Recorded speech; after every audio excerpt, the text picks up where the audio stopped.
हर हर महादेव, हर हर महादेव, हर हर महादेव, हर काशी ओगरदानी तरकालदर्शी कैलाशी अविनाशी भगवान शिव, जिनकी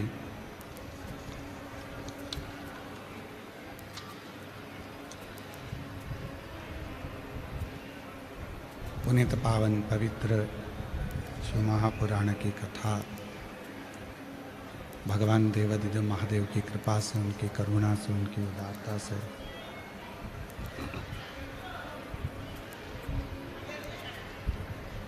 भगवान श्री गोविंद देव जी की पवित्र पावन भूमि,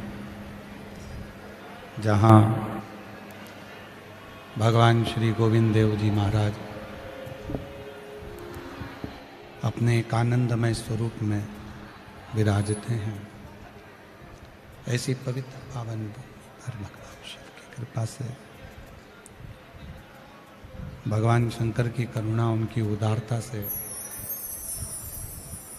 ये पवित्र पावन शिव महापुराण की कथा 7 दिवसीय श्रवण करने का सौभाग्य प्राप्त हुआ है। कथा के मंडप में विराजमान बृहस्पति मंदिर से महाराज जी, सभी संत साधु, तपस्वी, उपासक, भक्तगण एक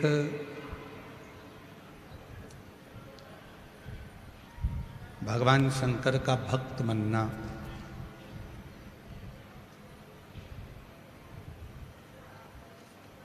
शिव का उपासक बनना, ये सब एक अलग विषय हो जाता है। और शिव महापुराण की कथा कहती है, भगवान शंकर की पवित्र कथा वर्णन करती है, आप शिव के भक्त बनो या ना बनो, वो आपके ऊपर निर्भर है। मस्तक पर भस्म चढ़ाकर, त्रिपुंड लगाकर आप जनमानस के सामने भगवान के भक्त कहलाओ ना कहलाओ, आपके ऊपर निर्भर है। पर शिव महापुराण की कथा कहती है कि शिव में लगी रहना चाहिए, शिव का स्मरण करना चाहिए।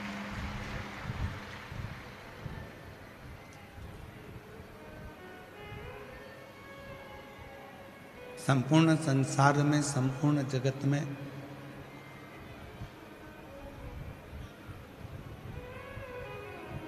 आज एक होड़ लगी हुई है। लंबे लंबे बाल बढ़ा लो, बहुत सारा त्रिपुंड लगा लो, बहुत सारी माला पहन लो,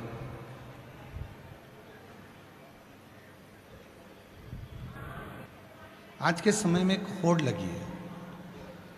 नकली नकली बाल भी मिलने लगे बड़ी बड़ी जटा बनाने के लिए। पर यदि भगवान शंकर की पवित्र कथा का स्मरण आप करेंगे और पूरी शिव पुराण को उठाकर आप देखेंगे,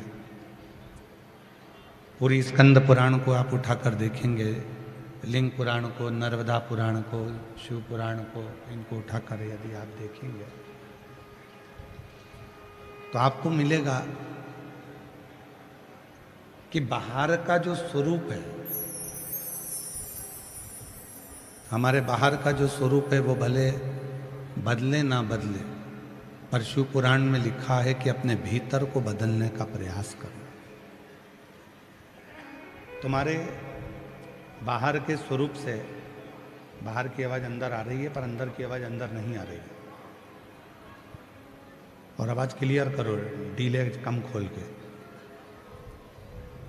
तुम्हारे बाहर के स्वरूप से हो सकता है कि दुनिया रीझ जाए, पर परमात्मा को रिझाने के लिए बाहर का स्वरूप काम नहीं आता। भगवान को रिझाने के लिए बाहर के स्वरूप की जरूरत नहीं पड़ती। भगवान को रिझाने के लिए केवल भीतर का कोई स्वरूप जिसमें केवल एक परमात्मा से लगाव हो, विश्वास हो, श्रद्धा हो, भक्ति हो और दृढ़ता हो।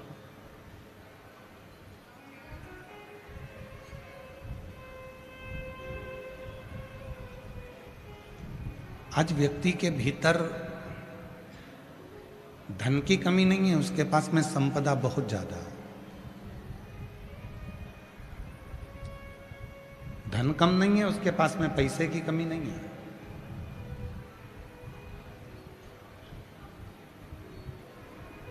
उसके पास में यदि कमी है, आवाज बढ़ा उधर की पीछे के, सबसे पहला डूम और डूम के पीछे का।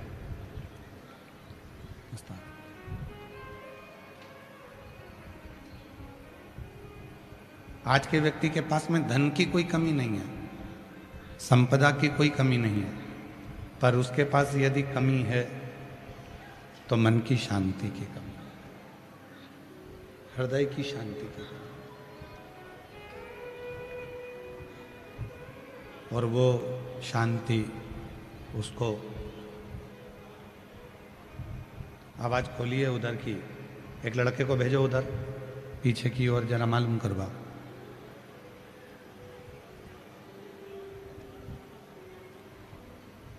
धन तो ढेरों है, संपदा ढेरों है, वैभव ढेरों है, फैक्ट्रियां ढेरों है, संपदा भरी पड़ी हुई है, पर मन की शांति नहीं। और शिव महापुराण की कथा क्या कहती है? शिव पुराण की कथा कहती है कि कितना भी कमाना, कितना भी वैभव कमाना, कितना भी धन कमाना, पर थोड़ी देर अपनी अर्धांगिनी के साथ बैठकर, अपने बच्चों के साथ बैठकर, अपने माता पिता के साथ बैठकर, अपने परिवार के साथ बैठकर 2 क्षण भगवान शिव की अविरल भक्ति को धारण करना।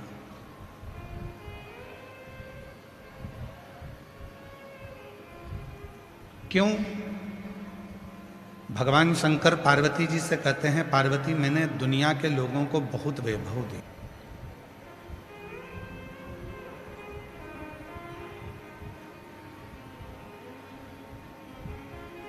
एक है मन की शांति।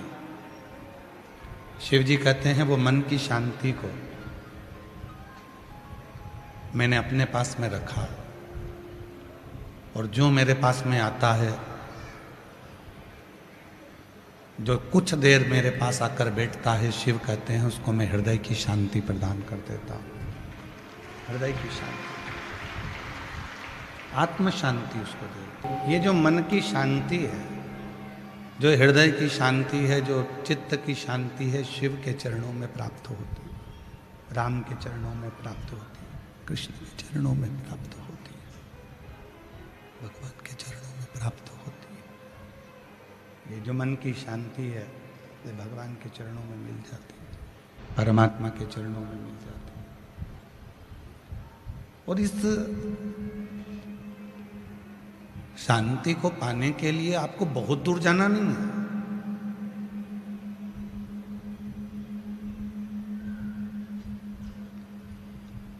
इस शांति को ढूंढने के लिए आपको बहुत यहां वहां चक्कर काटने की जरूरत भी नहीं है। कहाँ जा रहे हैं? तो कहा कि हम अमरनाथ जा रहे हैं, हम केदारनाथ जा रहे हैं, हम वृंदावन जा रहे हैं, हम अयोध्या जा रहे हैं, हम काशी जा रहे हैं, हम मायापुरी, हम जगन्नाथपुरी, हम रामेश्वरम, हम द्वारका जा रहे हैं।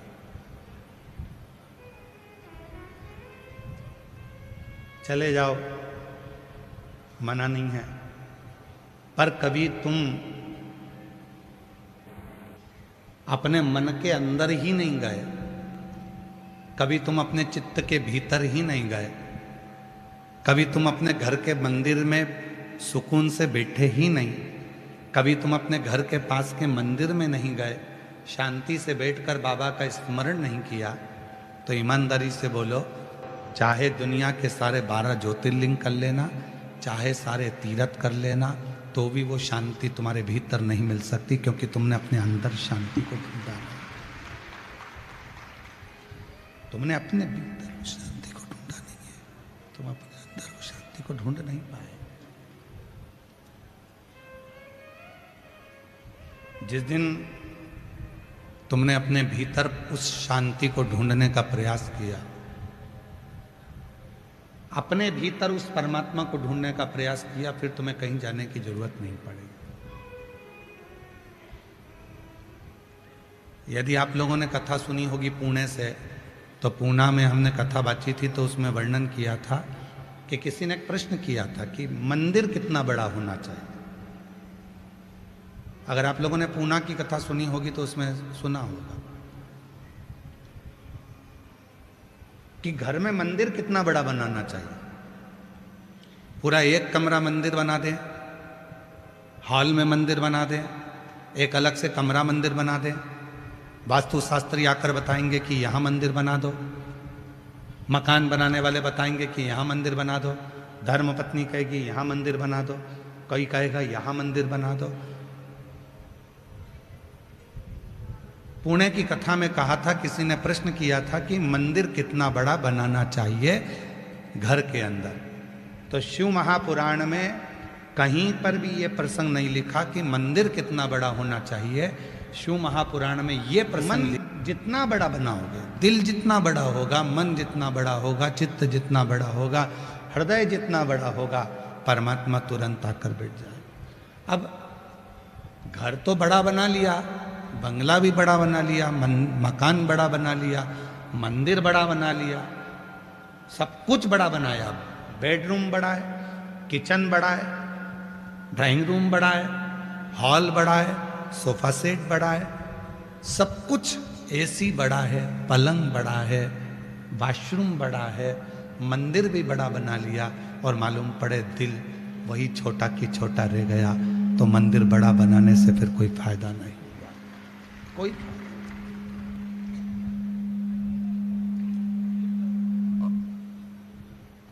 फिर वो मंदिर बनने से कोई फायदा नहीं हुआ।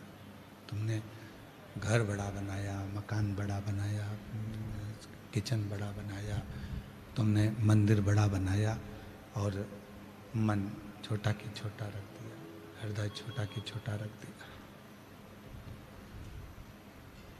मन बहुत छोटा हो गया। 4 मेहमान घर में आ गए और तुम्हारा मुंह फूल गया, रिश्तेदार जरा सा कुछ बिगाड़ कर चले गए, तुम्हारा मुख फूल गया, मन छोटा हो गया। और शुक्र करिए, मन को बड़ा करिए, शंकर की कथा कहती है, शिव महापुराण की कथा कहती है, भगवान शंकर की कथा कहती है। शिव कथा वर्णन करती है कि अपने मन को बड़ा, चित्त बड़ा, इस मन को जितना बड़ा बनाओगे उतना प्रभु का निवास तुम्हारे भीतर होगा।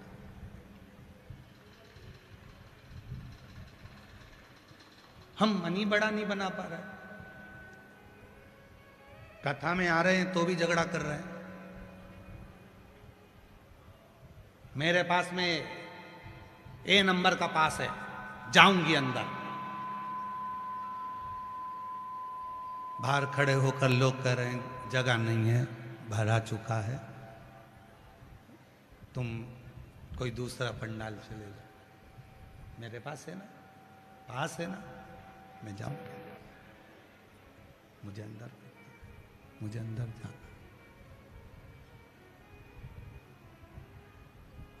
क्या करने आए हो?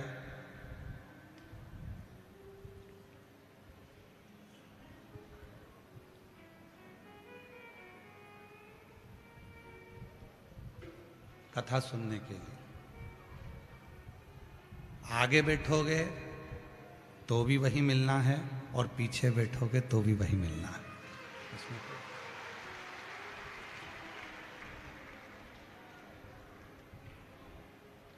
कुर्सी पर बैठोगे तो भी वही मिलना है, सोफा पे बैठोगे तो भी वही मिलना है, और जमीन पर बैठोगे तो भी वही मिलना है। बस कुर्सी और जमीन में एक अंतर हो जाता है कि कुर्सी पर गिरने का डर रहता है और जमीन पर गिरने का डर नहीं रहता। एक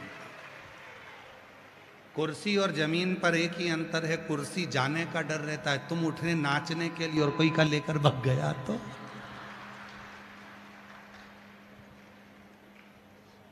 कुर्सी जाने का डर रहता है और जमीन जाने का डर नहीं रहता है। ये जितने जितने व्यापारी है ना, ये जितने जितने व्यापारी हैं, ये व्यापारी बड़े समझदार होते हैं, मालूम है। ये कभी भी सोना, हीरा, चांदी, माणिक, मोती ये नहीं खरीदते, ये खरीदते हैं जमीन। क्यों? क्योंकि इनको मालूम है सोना कोई चुरा कर ले जा सकता है। जिसके पास कुर्सी रहती है ना, उसको जाने का बहुत भय रहता है। चली गई तो, चली गई तो, चली गई तो, नाचे उठे नाचने के लिए लेकर कोई भग गया तो, कुर्सी का डर, जमीन का डर।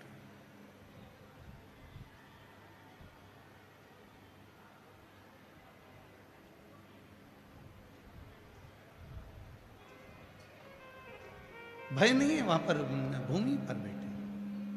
तो शिव तत्व कह रहा है, भगवान शंकर की कथा कह रही है कि जहां जरूरी नहीं कि तुम्हारे पास में पास है तो मैं वहीं जाकर बैठूंगा या मैं वहीं जाकर बैठूंगी, नहीं नहीं, जहां जगह मिल जाए, जहां बाबा की कृपा हो जाए वहां जाकर बैठ जाओ, वहां बैठो। कथा शिव कथा कह रही है, भगवान शंकर का चरित्र कह रहा है, शिव तत्व कह रहा है, भगवान शंकर का चरित्र,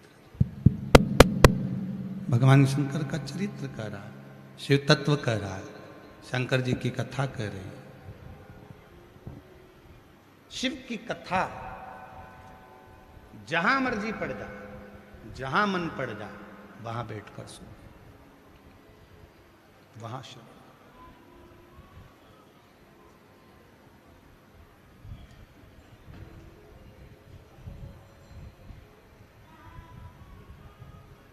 जहां इच्छा मन, बस शिव को भजना, शंकर को भजना।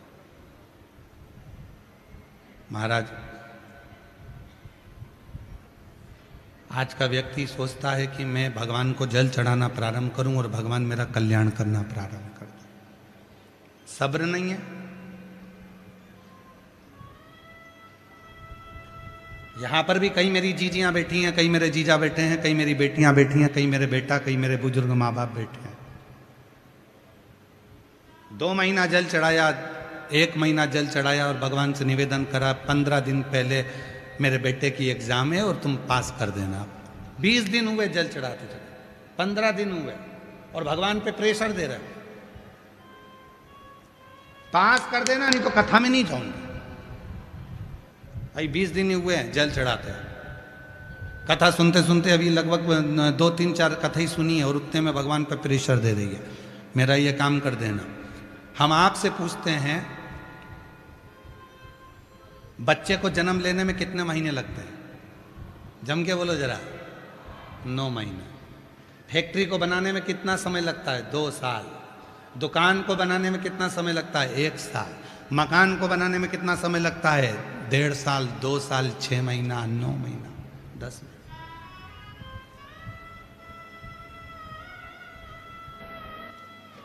जमीन में बीज बो, फसल आने में कितना समय लगता है? 4 महीना। एक पेड़ को फल देने में समय लगता है 2 साल, 3 साल, 4 साल, इतना। अब जरा विचार करिएगा, सोचिएगा। बच्चे को जन्म लेने में 9 महीना लग रहा है, तब परमात्मा ने वो बच्चा उसकी गोद में दिया है। तू भी कम से कम 9 महीना दिल से बाबा को 1 लोटा जल तो चढ़ा, फिर तेरे भी हाथ में फल तो प्राप्त हो जाएगा।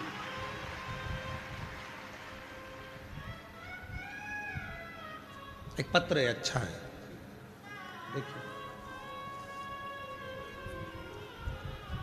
पतंग भेजी है, उड़ाना हमको आती नहीं है। पतंग की दुकान कम पड़ गई और उड़ाने वाले ज्यादा हो गए, पर हमको उड़ाना नहीं आता, हमसे उड़ती ही नहीं है।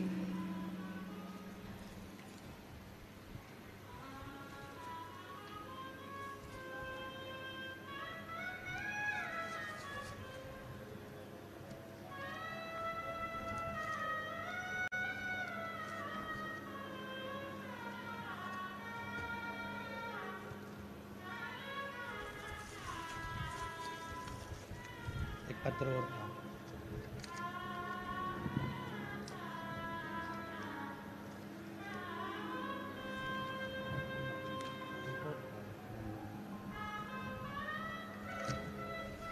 अभी देखते हैं।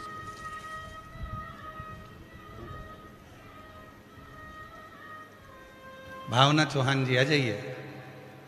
पांचावाला, जयपुर की निवासी हूं, मेरा मोबाइल नंबर ये है। कुबेर भंडारी के चरणों में नमन करूं। कुबेरेश्वर बाबा ने हमें इतना दे दिया जिसका हम बखान कर नहीं सकते। हमारी पहली कथा दोसा 7 मार्च को सुनी। दोसा की कथा में कपड़े की दुकान बाबा ने हमारी खुलवा दी। पति को हार्ट अटैक आया था, बाबा ने बचा लिया। पहला। अब देखिए किन किन कथा में ये गई और किन किन कथा में से क्या क्या लेकर आई। 7 मार्च दोसा की कथा में गई, कपड़े की दुकान बाबा ने खुलवा दी। पुष्कर की कथा में छोटे बेटे की नौकरी के लिए मांगा था, बाबा ने कृपा कर कर मेरे छोटे बेटे की नौकरी भी लगा दी। कोसी कथा, मथुरा वृंदावन के कोसी में कथा थी, बाबा ने 2 गाड़ी दिलवा दी। गुड़गांव की कथा में गई, बाबा ने 2 मंजिल का मकान बनवा दिया। जयपुर की कथा में पिछले बार आई, बाबा ने कैफे खुलवा दिया। बाबा क्या वर्णन करूं। एक बार हमारे घर से कोई सोना लेकर चले गया, देता नहीं, ढूंढ ढूंढ के थक गए तो भी वो सोना नहीं मिला। इतना सोना था 30-40 लाख का, पूरा की पूरा चले गया। घबरा गए, क्या करें। सीहोर पहुंच गई, सीहोर के पंडाल में बैठकर कथा सुनी और वहां की मिट्टी को उठाकर घर लेकर आ गई, सब दूर डाल दिया। 15 दिन के अंदर हमारा पूरा की पूरा सोना वापस आ गया। हम बाबा को धन्यवाद देने चाहिए। हम जितनी जितनी कथा, 7 मार्च को दोसा में गए, पुष्कर की कथा में गए, कोशी की कथा में गए, दोसा की कथा में गए तो कपड़े की दुकान खुलवा दी, पुष्कर की कथा में गए तो बेटे की नौकरी लगवा दी, कोसी की कथा में गए तो 2 गाड़ी दिलवा दी, गुड़गांव की कथा में गए तो 2 मंजिल का मकान बनवा दिया, जयपुर की कथा में पिछले वर्ष आए तो कैफे खुलवा दिया, और बाबा ने जो हमारा धन गया था वो हमको वापस दिलवा दिया सीहोर की कथा में। ये शिव तत्व, इसको शिव कहते हैं। बैठो। इसलिए शिव महापुराण की कथा कहती है, आपसे ये नहीं कहेंगे कि हमारे पास में ही ए नंबर का पास है, बी नंबर का पास है, सी नंबर का पास है, डी नंबर का पास है, आप कौन से पंडाल में जाकर बैठे हो, हमें उससे मतलब नहीं है। हमें तो इतना मतलब है कि तुम बाबा की शरणागति में आ गए हो, पहुंच गए हो, बस तुम कहीं पर भी बैठ जाओ और कहीं पर भी बैठकर कानों में 2 शब्द यदि शिव पुराण के पढ़ रहे हैं तो यहाँ जान लेना कि तुम्हारी झोली 3 महीने में बाबा। दिल बड़ा रखो, मन बड़ा रखो, चित्त बड़ा रखो, हृदय बड़ा रखो।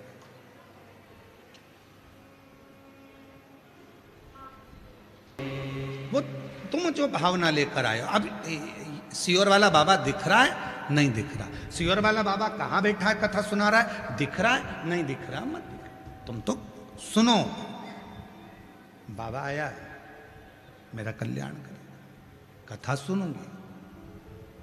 कई माताएं ऐसी बैठी हैं, कई मेरी जीजियां ऐसी बैठी हैं। हमने पशुपति व्रत करा, पशुपति व्रत करने के बाद काम नहीं हुआ तो अगले महीने फिर कर लिया। और शिव पुराण क्या कहती है, कम से कम 2 से 2.5 महीने का गैप करिए, फिर वापिस पशुपति व्रत करिए। और हम तो यहां तक कहेंगे इस व्यासपीठ से, तुमने 50 बार भी अगर पशुपति व्रत कर लिया है तो उस पशुपति व्रत को 2-3 महीने में करते रहो। घर का कोई ना कोई व्यक्ति जब करता रहेगा तो भंडार कभी खाली नहीं रहेगा, भरता रहेगा। हर 3 महीने में, 2 महीने में एक घर का कोई व्यक्ति पशुपति व्रत करता है। 2 महीने का गैप करो, फिर करो, 2-3 महीने का गैप करा, फिर करो। विश्वास, भरोसा। आज कमी क्या है? सबसे ज्यादा कमी किस चीज की हो रही है? विश्वास की कमी, भरोसा नहीं है। फसल को लगने में भी कम से कम 6 महीना 4 महीना लगते हैं, बच्चे को जन्म लेने में भी 9 महीना लगता है। तो परमात्मा की भक्ति करो, टीवी के सामने कथा सुनो। कई लोग कहते हैं हमने 1 बार सुन ली, 2 बार सुन ली, चलने दे, सुनने, कान में पढ़ने दे, चित्त में पढ़ने दे, बोल दे। जो बर्तन पीतल का, तांबे का बर्तन जो ज्यादा काला हो जाता है, मेरी माताएं समझदार हैं, उसमें छाछ भर के रख देती है।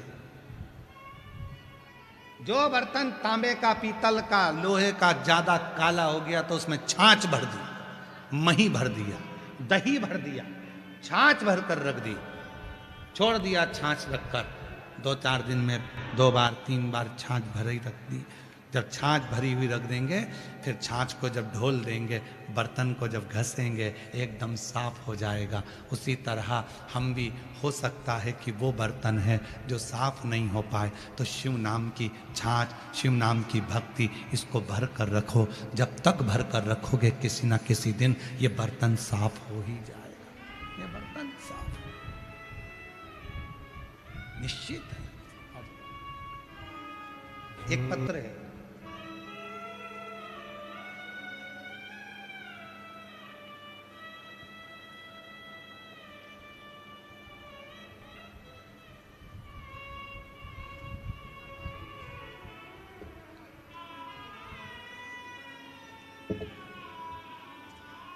छिपरा खंडेलवाल, सुरेश खंडेलवाल, पालड़ी मीना, आगरा रोड,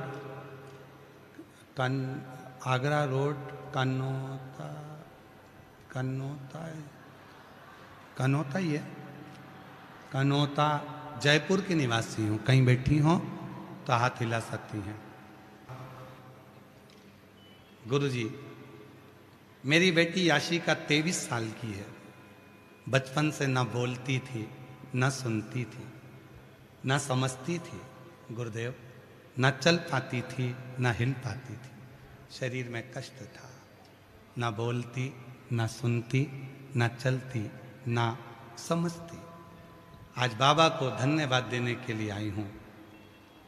बाबा के पिछले वर्ष की कथा की मिट्टी उसके शरीर पर लगाकर रुद्राक्ष का जल कुबरेश्वर बाबा का देना चालू करा। कंकर शंकर की पूजन और रुद्राक्ष लेकर सीहोर से आई और व्रत किया बेटी के लिए। तांबे के कलश में रुद्राक्ष को गला देती हूँ, जल चढ़ाकर शिव का बेटी को देती हूँ। 23 साल की हो गई, ना उसकी वाणी थी, ना सुन सकती थी, ना समझ सकती थी, ना हाथ पैर से कोई ज्यादा कार्य कर सकती थी। आज मेरी बेटी को 60% आराम लग गया है। मेरी बेटी बोलने भी लगी है, सुनने भी लगी है और समझने भी लगी है। आज मेरी बेटी 60% आराम लग गया है। मेरी बेटी समझती भी है, बोलती भी है, सुनती भी है। उसका शरीर भी काला। एक विश्वास, कहां बैठे हो उससे मतलब बिल्कुल मत रखो। मेरी जीजियां, तुम ये कभी मत सोचना कि हम 5 नंबर पंडाल में है, कि 6 नंबर पंडाल में है, कि 7 नंबर पंडाल में है, कि बाहर हैं, कि रोड के किनारे बैठे हैं, कि कहां बैठे। बिल्कुल मत सोचो।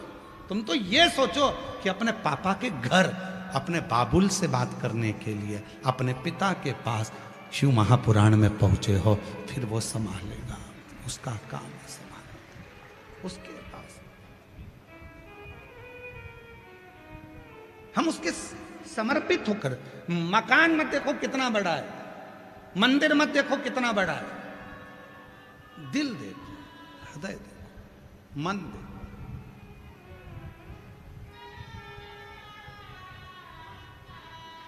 हमसे कई लोग कहते हैं गुरुजी आपका जो सीहोर है, कुबरेश्वर धाम है, वो एक साइड पड़ जाता है। वृंदावन में होता तो हम तो हमेशा जाते रहते हैं, अयोध्या में होता तो हम जाते रहते हैं, श्याम जी में होता तो हम जाते रहते हैं, बालाजी में होता तो हम जाते रहते हैं, द्वारका में होता तो हम जाते रहते हैं, पर सीहोर तो एक साइड पड़ जाता है। हमने उनसे हमेशा कहा कि भाई वो सीहोर में है, उसको मालूम है कि वो अपने प्यार को 10 जगह बांटना नहीं चाहता। जो भी आए वो केवल मेरे लिए आए, इसलिए वो आता है और झोली भर कर जाता है। हम तो सीहोर आने वालों से भी कहते हैं, जो कुबरेश्वर धाम आते हैं उनसे भी निवेदन करते हैं, जब तुम आओ तो बाबा के पूर्ण समर्पित होकर, पूर्ण आश्रित होकर आओ।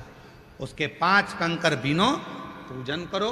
5 कंकर की पूजन कर कर 1 कंकर अपने साथ लेकर जाओ और हाथ में मांग कर रुद्राक्ष लेकर जाओ।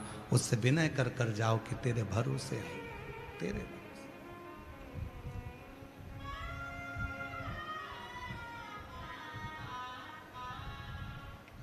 धारण करते हैं, भगवान शंकर का भजन करते हैं, स्मरण करते हैं। स्वयं माँ जगज्जननी जगदम्बा अम्बा पार्वती भी शिव की साधना में डूबी रहती है। और देखो शिव साधना का फल कितना है, जरा विचार करिएगा। भगवान शंकर को क्रोध आया, विनायक का सिर कट गया, सिर जाकर बहुत दूर गिर गया, धड़ धड़ था। माँ पार्वती जी को क्रोध आया और क्रोध आने के बाद माँ ने कहा कि मेरे बेटे को वापिस जीवित करो, नहीं तो ब्रह्मांड को तोड़ दूंगी। मेरे बेटे को जीवित कर दो, मेरे पुत्र को जीवित कर दो।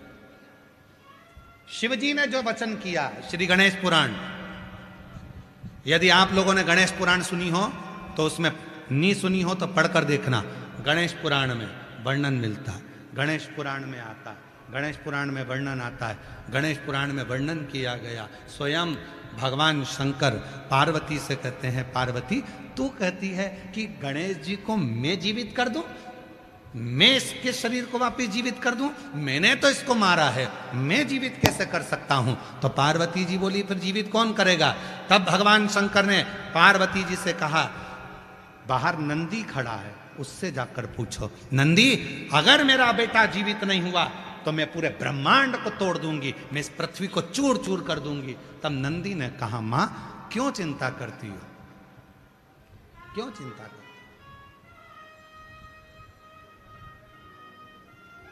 आपने जो शंकर जी की आराधना करी थी ना शादी के पहले, आपने जो शिव जी का स्मरण करा था ना विवाह के पहले, आपने जो शिव जी का गुणगान किया था ना विवाह के पहले, माता पार्वती से नंदी कहते हैं तुम्हारे उस पुण्य को, तुमने जो शादी के पहले व्रत करा, तुमने जो शादी के पहले उपास करा, तुमने जो शादी के पहले तप किया, तुमने जो शादी के पहले लोटा भर के जल चढ़ाया, उस पुण्य को याद करो। और पुण्य जैसे ही याद होगा वैसे ही देवादिदेव महादेव की कृपा होगी और तुम्हारे बेटे का सिर जुड़ जाएगा। और वही पुण्य जागृत, जब तक पुण्य जागृत नहीं होता शिव कैसे? 60% बोलना, सुनना, सोचना, समझना उसके विवेक का आया, उसके जीवन का सुख, आनंद।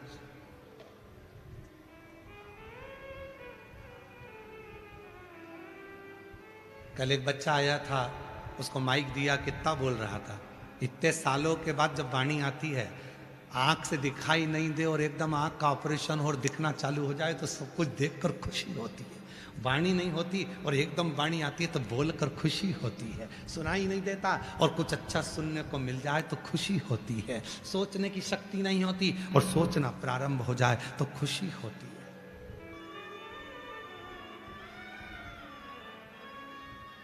प्रसन्नता होती है, आनंद होता है। ये विश्वास, ये दृढ़ता, ये भरोसा शिव के प्रति। पार्वती जी, मां आपने जो बचपन में तप करा है, आपने जो बचपन में साधना करी है, आपने जो बचपन में स्मरण करा है, आपने जो बचपन में भगवान का व्रत करा है, साधना करी है, उसको स्मरण करो।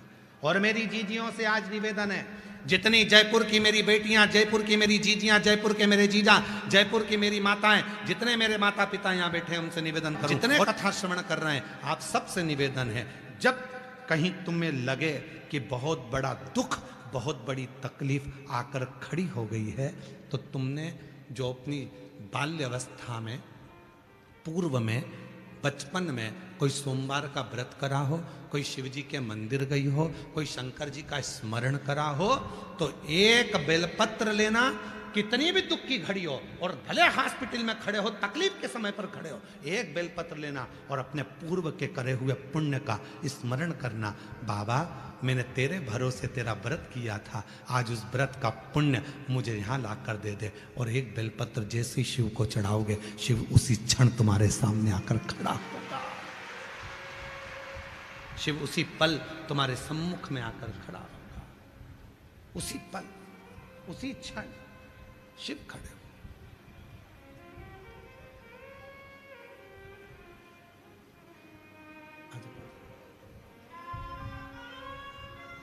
शिव उसी क्षण उसी पल खड़े हो। भगवान शंकर उसी पल खड़े मिलेंगे, उसी क्षण मिलेंगे, उसी पल। शिव उसी क्षण खड़े मिलेंगे। बस आप उसको पुकारो, उसको स्मरण करो, उसको बुलाओ। शिव कथा कर रही है, आपका पुण्य आप भूले ना उसको, जो बाल्यावस्था में किया है, जो बचपन में किया है, जो युवान अवस्था में आपने जल चढ़ाया है, जो बाल्यावस्था में आपने जल चढ़ाया है, जो पुण्य आपने किया है, उसको भूले ना, उसको भूले ना। वो कहीं ना कहीं आपके सम्मुख में, कहीं ना, आपकी साक्षी में वो जरूर आए।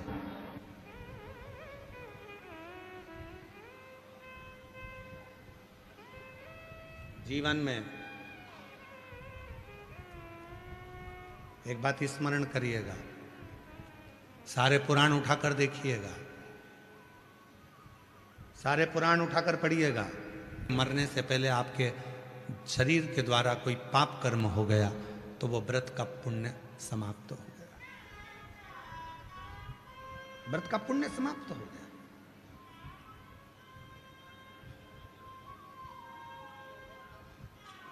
सारी पूजन का पुण्य भी हमारे मरने से पहले हो सकता है कि हम गलत काम कर दें तो समाप्त हो जाए।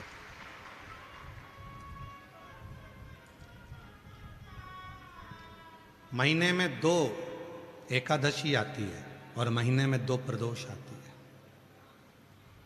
2 एकादशी भी आएगी, 2 प्रदोष भी आएगी। क्यों इतनी महत्वता है? हमारे वल्लभ कुल में, हम जिस पुष्टि मार्ग से आते हैं, उस पुष्टि मार्ग में हमारे वल्लभ कुल में तो यहां तक वर्णन करते हैं कि वल्लभ कुल की एकादशी करो, भले बकरी जैसे चरो पर एकादशी करो, भले 11 बार। अगर मानव का शरीर मिल जाए, मनुष्य की देह मिल जाए, जितना बन जाए उतने प्रदोष के व्रत अपनी जिंदगी में धारण करो। क्यों? क्योंकि ये दोनों व्रत ऐसे हैं कि हमारे आने वाले अगले जन्म को सुधारते हैं। हमें कौन सा जन्म होगा? कभी कभी ऐसा होता है कि बच्चे को प्रैक्टिकल के नंबर काम आ जाते हैं। प्रैक्टिकल के नंबर अगर अच्छे मिल जाते हैं तो बच्चे को पास कर दिया जाता है। तो हम अगर पाप कर दिए, गलत काम कर दिए, गलत विचार रख दिए, गलत सोच रख दी, गलत दृष्टि रख दी, गलत भाव रख दिया, कुछ गलत कर भी दिया और हमारे नंबर कम पड़ रहे थे, वापिस अच्छी योनि के लिए, कोई अच्छी योनि पाने के लिए हमारे नंबर कम पड़ रहे थे, तो फिर वो नंबर बढ़ाने के लिए एकादशी और प्रदोष, शिवरात्रि, सोमवार, ये ऐसे व्रत हैं जो व्रत पाकर उसके नंबर बढ़ा दिए जाते हैं कि ये नंबर दो और इसको आगे बढ़ाओ। ये नंबर।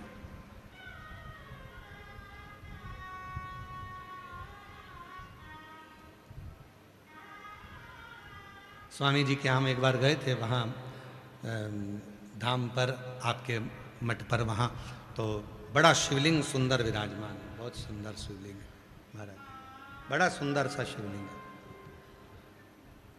स्वामी जी कहते कि इस पे 1 लोटा जल चढ़ाते हैं, बड़ा सुंदर भाव इस पर, बड़ा सुंदर। तुम्हारा चढ़ाया गया 1 लोटा जल तुमने पूर्व में भी चढ़ाया, कभी हम तो यहां तक कहेंगे कि दुख की घड़ी में तुम्हें कुछ भी याद नहीं रहे तो अपने पूर्व में किया हुआ पुण्य याद करो, अपने पूर्व में किया हुआ पुण्य का स्मरण करो। हमने सोमवार का व्रत करा था, हमने एकादशी का व्रत करा था, हमने प्रदोष का व्रत करा था, हमने 1 लोटा जल चढ़ाया था, वो स्मरण। और ये हम नहीं कर रहे हैं।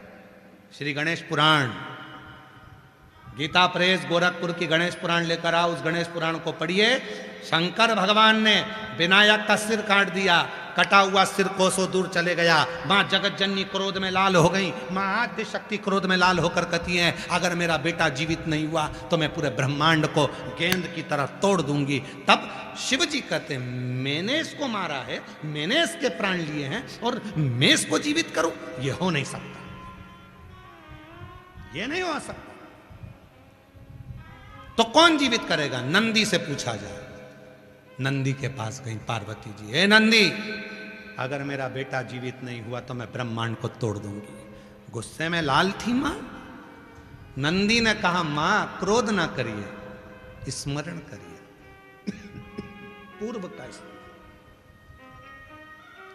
आपने जो शादी के पहले शिवलिंग बनाया था पार्थिव, शादी के पहले जो पार्थिव शिवलिंग बनाया था उसको स्मरण करो। आपने जो पार्थिव शिवलिंग बनाकर पूजन करी थी उसका स्मरण करो। आपने जो पूजन करी है उसका स्मरण करो। पार्वती जी ने वो मनन चिंतन करना प्रारंभ करा, पार्वती जी ने वो स्मरण करना प्रारंभ करा, और पार्वती जी ने उसी समय पर उनके केश में से जो स्नान कर रही थी उस केश में से पानी जो गिर रहा था उस पानी का स्पर्श हाथ में लेकर कहा, यदि मैंने पूर्व में शिव को एकाग्र चित्त कर कर एकांतेश्वर मानकर पूजन करी है तो मेरे बेटे का शीश जुड़ना चाहिए। तब शिव ने आज्ञा दे दी, जाओ जो माँ अपने बच्चे से पीट कर कर सो रही हो उसके बच्चे का शीश लेकर आ जाओ। और वो हाथी के बच्चे का शीश आया। माँ कहने लगी, मनुष्य के शरीर पर ये हाथी का शीश?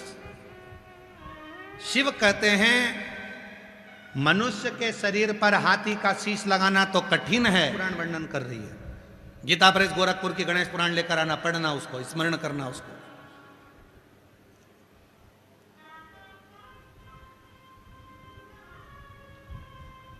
कोई पड़ा है, बहुत ज्यादा तकलीफ में पड़ा हुआ है और तुम विचार करो कि ठीक ही ना।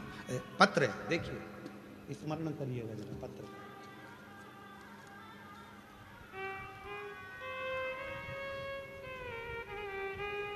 मेरा नाम नीरू भारद्वाज, निवासी शास्त्री नगर, जयपुर राजस्थान से है। कहीं बैठी हैं नीरू जी भारद्वाज?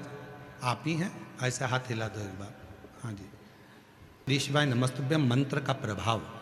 कोई हमसे पूछे, हम आपकी कथा 2020 से सुन रहे हैं, सन 2023 में अचानक से मेरे पति की तबीयत खराब हो गई, बीपी बहुत ज़्यादा बढ़ गया, हॉस्पिटल लेकर गए तो डॉक्टर ने उन्हें वेंटिलेटर पर डाल दिया। उनके फेफड़ों में पानी भर गया था और किडनी काम करना बंद कर दी थी। दोनों किडनियां फेल हो चुकी थी जो काम नहीं कर रही थी। हम सब अचानक घबरा गए। फिर हम सब ने मिलकर श्री शिवाय नमस्तुभ्यम मंत्र का जाप करना प्रारंभ किया। सीहोर गए, पति वेंटिलेटर पर पड़ा है, परिवार के एक सदस्य को सीहोर भेजा गया। सीहोर गए, वहां से रुद्राक्ष लाए, उसका जल तांबे के कलश में गलाकर शिव को चढ़ाकर अपने पति को हमने रुमाल को गीला कर कर उसके शरीर पर लगाना प्रारंभ करा। डॉक्टर पूछते, तुम हॉस्पिटल के अंदर क्या लेकर जाती हो? कुछ नहीं, रुमाल गीला कर कर जाते उसके शरीर पर पोंछते। गुरुदेव, आपने रात्रि के 9:15 वाला उपाय, आंवले के रस वाला उपाय बताया था, वो मैंने अपने पति के लिए करा और आज बाबा की ऐसी कृपा हुई गुरुदेव कि बाबा ने हमारे पति को ठीक कर दिया। हमने सालासर, रेवाड़ी, अलवर, विद्यानगर बैठकर कथा सुनी। बाबा से कहा था मेरा पति ठीक हो जाएगा, 5 पंडाल कथा सुनूंगी और ये मेरा 5वां पंडाल आज पूरा हो रहा है। मेरा 5वां पंडाल आज पूरा हो रहा है। उससे कहो अपने पुराने स्मरण को। कई लोग कहते हैं गुरुजी आपका वो रात्रि को 9:15 वाला जो उपाय है वो बड़ा कारगर उपाय, क्यों? कारण क्या होता है? और ये हमने नहीं बताया, अब तो स्कंद पुराण में, शिव पुराण में रात्रि के 9:15 का उपाय हमने नहीं बताया, ये पुराणों में लिखा है। उसको निकालो, 9:15 वाला उपाय निकाल कर, काल घड़ी का, समय का उसमें गणन कर कर उसको स्मरण करिए। ये हमारा नहीं है, उसका स्मरण करो।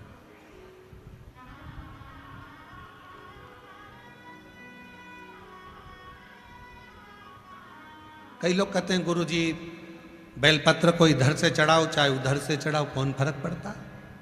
जल को चाहे इधर से चढ़ाओ चाहे उधर से चढ़ाओ, कौन फर्क पड़ता है?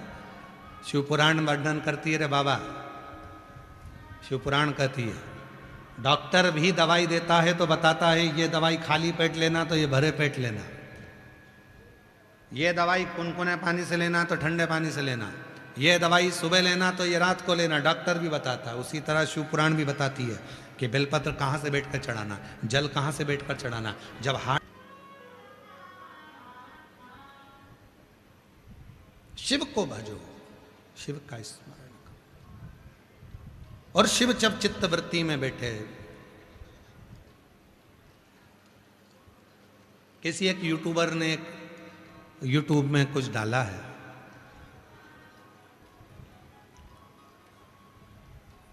अच्छा है। एक कोई बहन है यहाँ कथा में बैठी है, उसके बचपन में पिताजी चले गए थे तो शिव को पिता माना है उसने। 5 साल से कथा सुन रही है, पंडाल में आती है, पर आज तक व्यासपीठ पे नहीं आ पाई। किसी यूट्यूबर ने, अगर वो यूट्यूबर यहाँ बैठा हो जिसने उस बहन का वीडियो डाला है, और अगर वो बहन यहाँ बैठी है जिसने 5 साल से इस व्यासपीठ को पिता मानकर आती है, बाबा से झोली पसार कर जाती है, अगर कहीं बैठी हो तो वो आ सकती हैं। और जिस यूट्यूबर ने वो वीडियो बनाकर डाला था, वो यूट्यूबर भी अगर यहाँ बैठा हो तो उसका स्वागत है इस व्यासपीठ पर। उस बच्चे के लिए जोरदार ताली बजाओ जिसने ऐसी रील बनाकर डाली। और वो बहन जो 5 साल से, जिसका पिता बचपन में चले गया था और शिव को पिता मानकर 5 साल से भगवान शंकर की भक्ति में डूबकर शिव के स्मरण में लगी, 5 साल से कथा सुन रही है, नहीं मिल पाई। वो तो अभी हमारे स्मरण में आया क्योंकि वो दीदियां बोल रही थी कि कई सालों से तरस रहे थे शिव पुराण के लिए बाबा, और बाबा से बोल कर आए थे, सालासर जी में गए थे कथा सुनने, तो वहाँ कहा था कि हमारे जयपुर में हमको भी कथा सुनने को मिले, और आज बाबा ने ऐसा योग लगा दिया, कथा मिल गई। ये शिव है।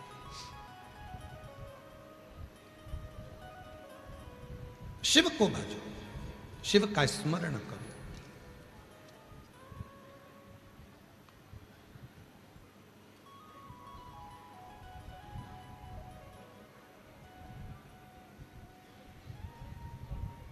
और जब तक तुम्हारे भीतर वो भरोसा, वो दृढ़ता, वो विश्वास दृढ़ी है तो शिव को मिलने में देरी नहीं लग सकती, शिव मिले।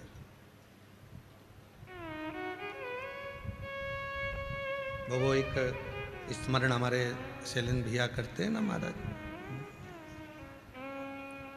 मेरा ये भरोसा कहीं टूट ना जाए, स्मरण।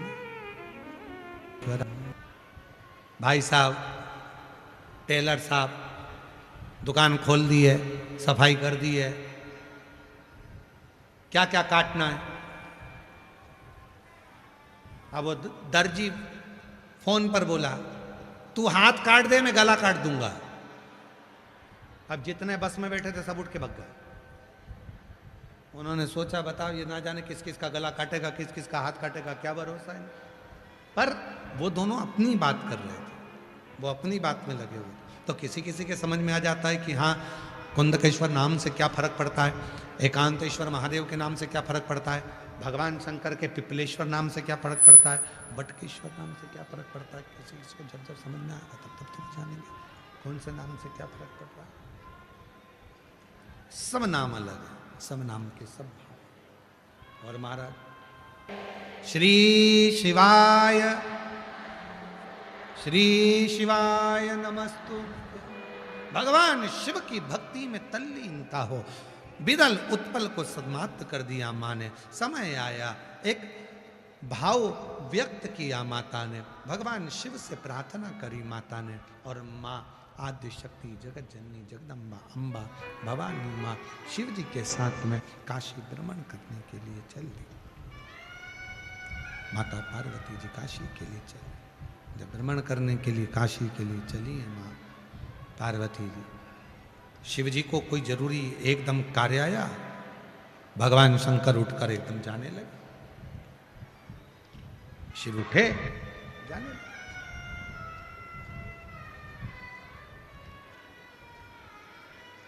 पार्वती जी ने कहा यदि आप चले जाएंगे, आप अगर चले जाओगे तो मेरा मन अकेले नहीं लगेगा, आप कुछ कृपा करिए, मुझे अकेला ना छोड़िए। शिव जी ने कहा पार्वती सुनो, तुम आद्य शक्ति हो, तुम जगत जननी हो, जगत में ऐसा कुछ नहीं है जिसको तुम प्रकट नहीं कर सकती। तुम में वो बल है। एक स्त्री, एक नारी एक ऐसी होती है जो अपने मन पर अगर भाव प्रकट कर ले तो पूरे घर को स्वर्ग बना देती है, पूरे घर को स्वर्ग। और यदि अपने मन में ठान ले तो पूरे घर को स्वर्गवासी भी बना देती है। आओ, अगर वो अपने मन को ठान ले कि हाँ मुझे घर को स्वर्ग बनाना है तो स्वर्ग बना देगी, और नहीं तो ठान ले कि मुझे घर को अच्छे से नहीं रखना है, अच्छे नहीं रखना है, तो फिर स्वर्गवासी बना देगी। एक स्त्री।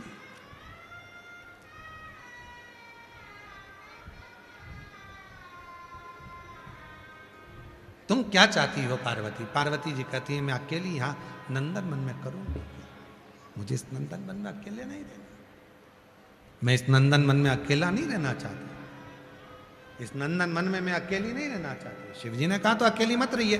सामने अशोक का पेड़ था।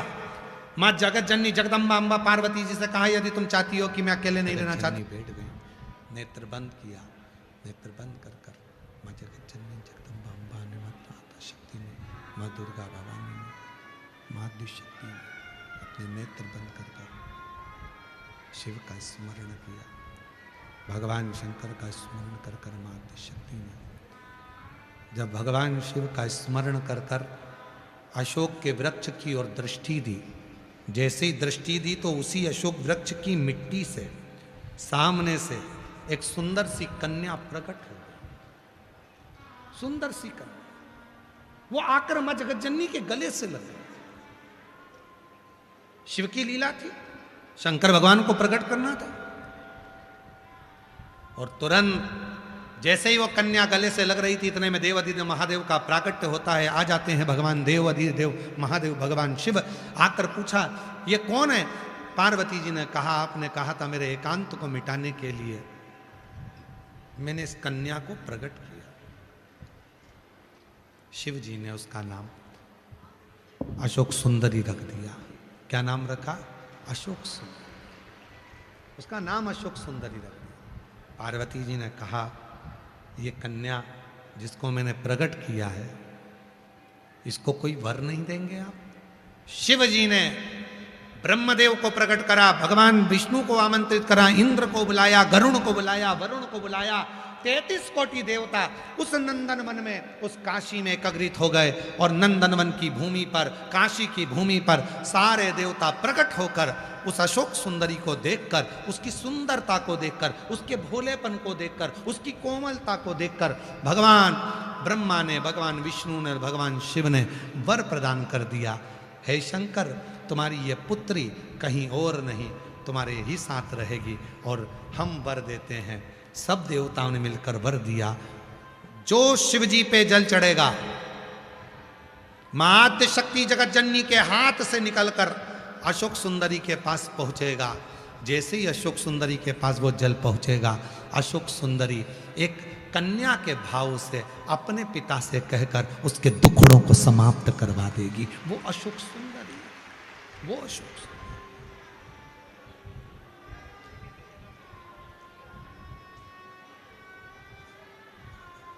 स्थान है महाराज, देखिएगा, समझिए, तो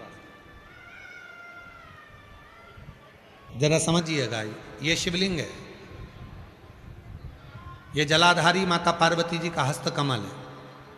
ये शिवलिंग भगवान शंकर का स्वरूप है।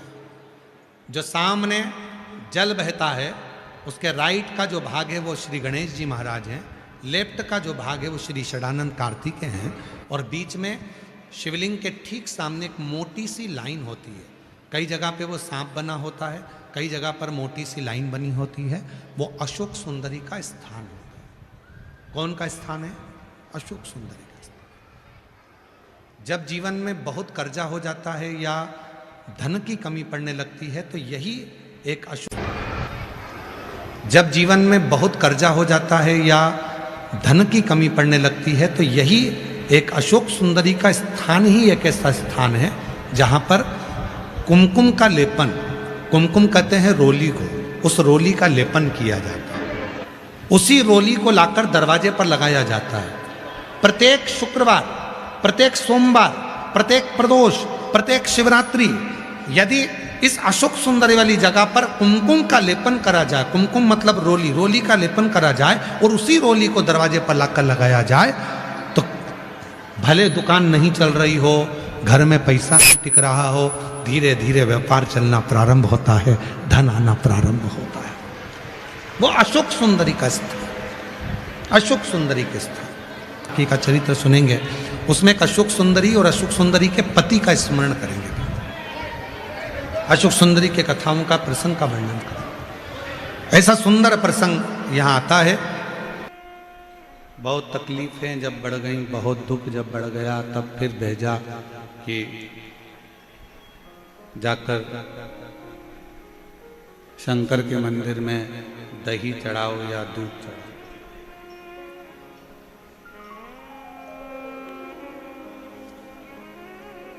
आप लोगों में से कई लोग ऐसे होंगे जिनको कोरोना नहीं हुआ होगा।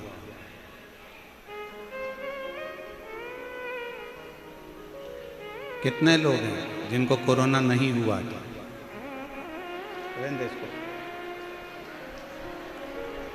नहीं हुआ था ना? हाँ रखिए।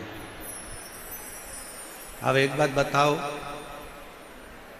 आपको कोरोना नहीं हुआ, उसके बाद भी वैक्सीन लगवाया कि नहीं लगवाया? लगवाया ना? क्यों लगवाया? कि मान लो वैक्सीन अगर लगवा लेंगे तो ये कोरोना का असर अपने ऊपर नहीं होगा।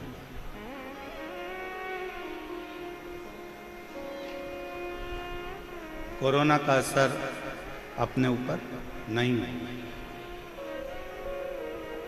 अब तुम्हें कोरोना हुआ ही नहीं था, तुमने फिर भी वैक्सीन लगवाई।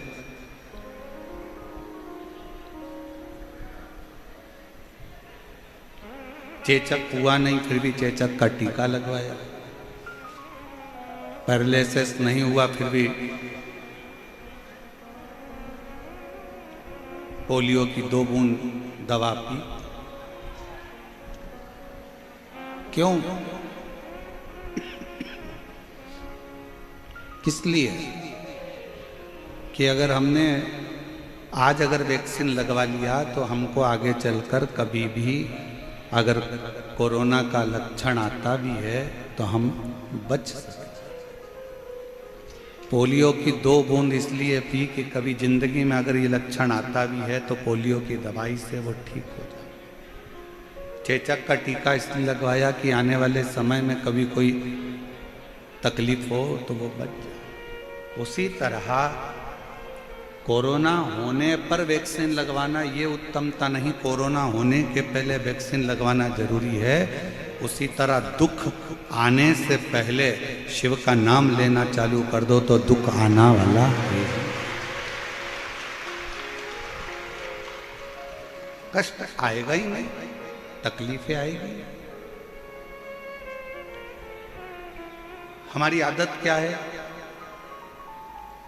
जब बहुत नज़दीक में कोई आता है, बहुत नज़दीक में बीमारी बढ़ जाती है, बहुत नज़दीक में तकलीफ आती है, तब हम लोग भागते हैं। और बचपन खेल में खोया, जवानी नींद भर सोया, बुढ़ापा देख कर रोया, सिराने मौत हंसती है। हमारा बचपन चले गया, जवानी चली गई, अधेड़ी चली गई, आया बुढ़ापा, तब हमको उस ईश्वर की याद आ गई।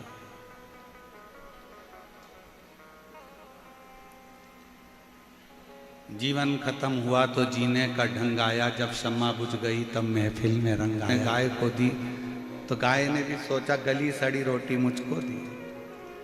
बचपन अच्छा था, भगवान को देना था। जवानी अच्छी थी, परमात्मा को देना थी। हमने कभी भी इस व्यासपीठ ने ये नहीं कहा कि तुम तुम्हारा दुकान छोड़ो, तुम तुम्हारा घर छोड़ो, तुम तुम्हारा परिवार छोड़ो। ये व्यासपीठ कभी नहीं कहती, क्योंकि शंकर भगवान कभी अपना घर नहीं छोड़े। तो हम तुमको क्यों कहें कि घर छोड़ कर जाओ? शिवजी ने कभी अपनी पत्नी को नहीं छोड़ा, तो हम तुमको क्यों कहें कि पत्नी को छोड़कर गंगा जी में जाकर बैठ जाए? शिवजी ने अपने बच्चे नहीं छोड़े, तो हम क्यों आपसे कहेंगे कि अपना बुढ़ापे में अपने बच्चों को छोड़कर कहीं जाकर बैठ जाओ? क्यों कहेंगे? शिव जी का परिवार ये कहता है कि अपने नजदीक में अपनी पत्नी को भी रखो, अपने नजदीक में अपने बच्चों को भी रखो, अपने नजदीक में अपने परिवार को भी रखो, और उन सब को रखकर भी अपनी साधना में तल्लीन रहो, अपनी भक्ति में तल्लीन रहो। इसमें भेद नहीं होना चाहिए।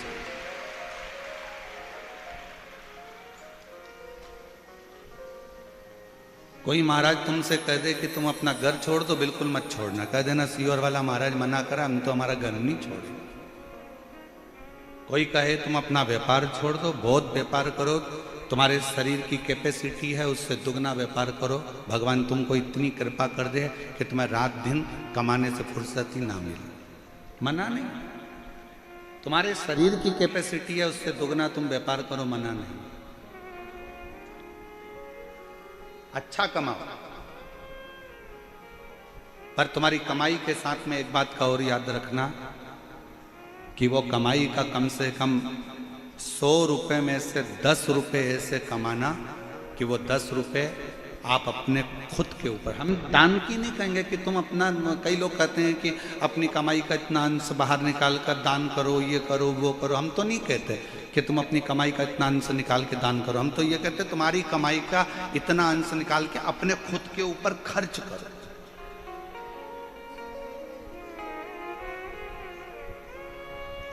सास ने अपनी रकम खुद के लिए नहीं बनवाई, सास ने जो भी हार बनवाया, जो भी पाटली बनवाई, ये सोच के बनवाई कि मेरी बहू के चढ़ावे में चढ़ा दूंगा। सास ने साड़ी ली तो ये सोच कर ली मैं मेरी बेटी को दे दूंगा। एक माँ ने अपना जो भी सामग्री ली वो अपनी बहू और बेटी के लिए सोच कर ली। एक पिता ने जो भी बनाया वो अपने बेटों के लिए, अपनी बहुओं के लिए, अपनी बेटी के लिए, अपने दामाद के लिए बनाया। आपने अपने लिए क्या करा? खूब कमाओ। दुनिया के महाराज आपसे कहेंगे कि अपनी कमाई का इतना अंश दान करो, परंतु हम आपसे कहते हैं कि अपनी कमाई का कम से कम एक अंश निकालो और वो अपने खुद के ऊपर खर्च करो स्वयं।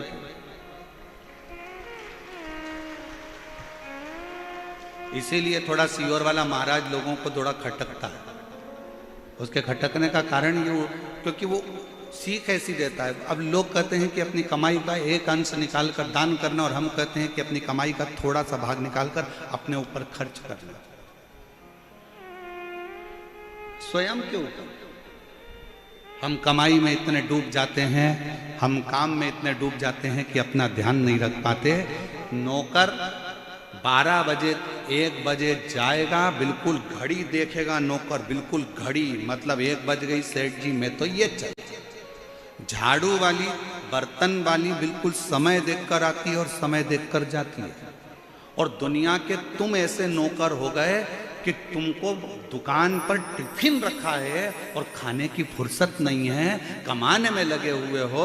एक भिखारी भी तुम्हारे दरवाजे से भीख मांगता है ना, तो तुम्हारे सामने दरवाजे पर खड़े होकर ठेले वाले से केले खरीद कर तुम्हारे सामने केला छीलकर भिखारी भी खाता है, क्योंकि उसको भी मालूम है कि मुझे कमाना है तो मुझे शरीर पर ध्यान देना पड़ेगा।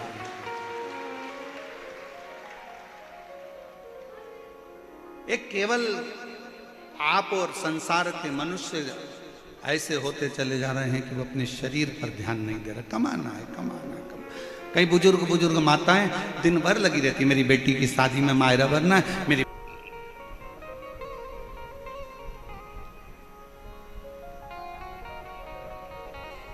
स्वयं के लिए क्या करें। शिव महापुराण की कथा सबसे पहले कहती है अपना परिवार, अपना कुटुंब, अपना घर पहले उसको देखो। और फिर निवेदन करूंगा अगर दान करना है ना आपको, तो उसके लिए भी शिव महापुराण ने कहाँ करना दान। पहले अपने घर के अंदर देखो कि अपना घर का कोई व्यक्ति दुखी तो नहीं है। घर का व्यक्ति अगर सुखी है तो फिर अपने परिवार में देखो कोई दुखी तो नहीं है। परिवार में सब सुखी हैं तो फिर अपने पड़ोस में देखो, पड़ोस में कोई दुखी तो नहीं है। पड़ोसी अगर सुखी है तो फिर अपनी कॉलोनी में देखो कोई दुखी तो नहीं है। कॉलोनी में देखने के बाद फिर अपने वार्ड में देखो कोई दुखी तो नहीं है, फिर अपने प्रदेश में देखो, अपने जिले में देखो कोई दुखी तो नहीं, फिर भारत में देखो कोई दुखी तो नहीं है। सबसे पहले अगर अपना कोई दुखी है तो थोड़ा सा सहयोग, अपने कोई रिश्तेदार का बच्चा पढ़ना चाहता है, एजुकेशन लेना चाहता है, और भगवान ने अगर आपको थोड़ा सा धन दिया है और उसके पास अपने बच्चों को पढ़ाने का पैसा नहीं है, तो आप कहीं दान मत करो, सबसे पहले उस पहचान वाले के बच्चे को अच्छी एजुकेशन दिलाओ।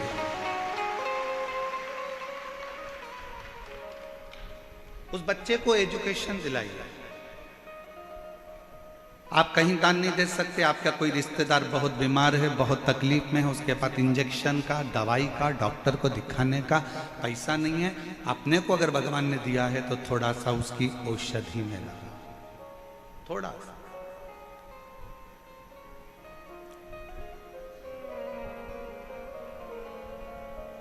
सर्वे भवन्तु सुखी।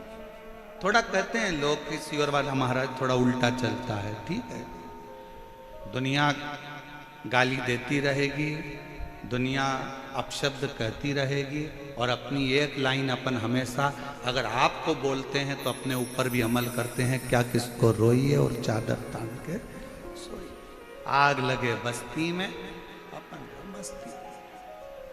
दुनिया कितना भी बखाड़ा करे, कोई कहे महाराज ने ऐसा बोल दिया, कोई के महाराज ने वैसा बोल दिया, कोई के ऐसा हो गया, कोई के वैसा हो गया, अपन तो ऐसे जोरदार जूड़ा मुड़ा बांध के और धागे से ऐसा ऐसा करवा करवा के पेंटिंग पेंटिंग कर क्या कर, उसके आश्रित होकर, समर्पित होकर। कुछ बनाया है ना तुमने, कुछ तैयार करा है तुमने, कुछ बनाया है तो अपनी प्रसन्नता के लिए, अपने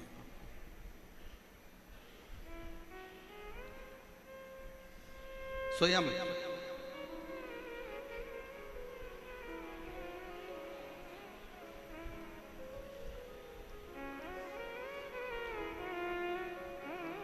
उसने कहा महाराज जी मजे में और आनंद में कोई अंतर होता है क्या? हमने कहा बहुत बड़ा अंतर होता है। जिसके पास पैसा होता है वो मजे में रहता है, और जिसके पास शिव रहता है वो आनंद में रहता है। मजे में रहने के लिए धन चाहिए और आनंद में रहने के लिए शिव चाहिए। शंकर होगा तो आप रूखी रोटी में भी आनंद कर लोगे, शिव करीब में होगा तो दुख में भी सुख नजर आएगा। और अगर मजे में हो तो डंलप के गद्दे पर सोकर भी नींद चली जाएगी। मजे में हो तो रात को सोने के लिए नींद की गोली खाना पड़ेगी। मजे में हो तो रोज दवाई लेकर सोना पड़ेगा। पर आनंद में होगे तो दवाई का चक्कर नहीं, दुआ का चक्कर रहेगा, वो शिव का चक्कर। उसने कहा महाराज मजे में हो, हमने कहा आनंद में। तो अंतर क्या है दोनों में? मजे में और आनंद में जमीन और आसमान का अंतर है। जिसके पास धन है वो मजे में, और जिसके पास शिव है वो आनंद। यहां आनंद ही तो है।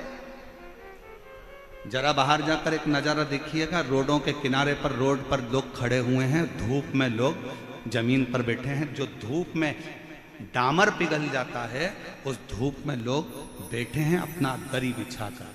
अब इसको क्या कहोगे? मजे में कहोगे कि आनंद में कहोगे? मजे वाला व्यक्ति अपना घर और सोफा सेट छोड़कर नहीं आता। जिसके दिल में शंकर आकर बैठ जाता है, जो आनंद में डूबना चाहता है, वही इतनी गर्मी में भरचक भीड़ में पहुंचकर भी आनंद लेता है। और तो भी इनके चेहरे पर सल नहीं मिलेगा। ये पेड़ के नीचे भी बैठे हैं तो इनके चेहरे पर सल नहीं है। इनको सियोर वाला महाराज तो अभी तक दिखा भी नहीं है। इनको सियोर वाला महाराज तो अभी तक दिखा भी नहीं है, ये अभी तक मिले भी नहीं है। और जहां बैठे हैं तो भी इनके चेहरे पर वही प्रसन्नता मिलेगी जैसे एक प्यासे को कुएं का पानी मिल जाता है तो वो तृप्त हो जाता है, और एक प्यासे शंकर के भक्त को शिव पुराण मिल जाती है तो वो तृप्त हो जाता है। क्या मिलेगा? क्या? शिव को पाना है,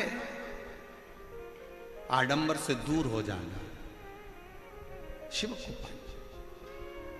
ब्रह्मा जी ने शिव जी पर शंका कर कर गलती कर दी थी। और केवल ब्रह्मा जी की शंका नहीं थी, शंका बहुत सारों की होती है जो शिव पर करा करते हैं, जो समझते ही नहीं है शंकर को।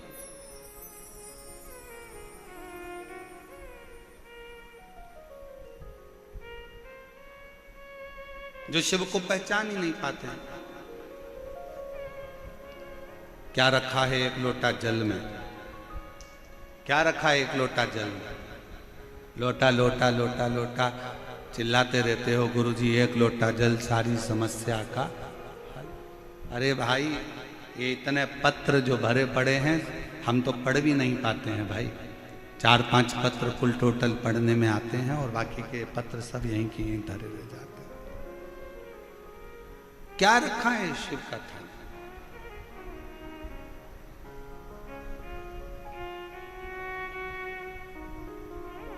हमसे मत पूछो, राम जी से जाकर पूछो शिव नाम में है क्या। शिव जी पे एक लोटा जल चढ़ाने में क्या रखा, हमसे मत पूछो, पांडवों से जाकर पूछो। शिव जी को एक लोटा जल चढ़ाने में क्या रखा है, भगवान कृष्ण से जाकर पूछो जिनकी 16,108 रानियां थी।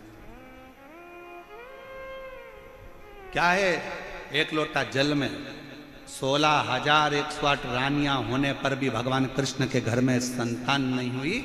गर्गाचार्य बाबा जी को बुलाकर पूछा कि औलाद कैसे होगी। कहा एक एक रानी के साथ 11-11 दिन तक शंकर का अभिषेक करो। एक एक रानी के साथ में भगवान कृष्ण ने 11-11 दिन तक शिव जी का अभिषेक करा।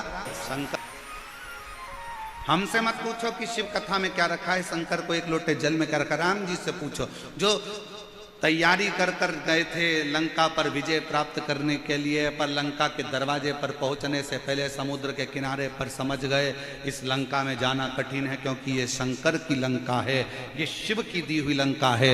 ये लंका अधिपति रावण जो शंकर की आराधना में डूबा रहता है, जो उस रावण की लंका है, इसके अंदर जाना सरल बात नहीं है। किसी के घर में और किसी के दिल में घुसना कठिन बात होता है।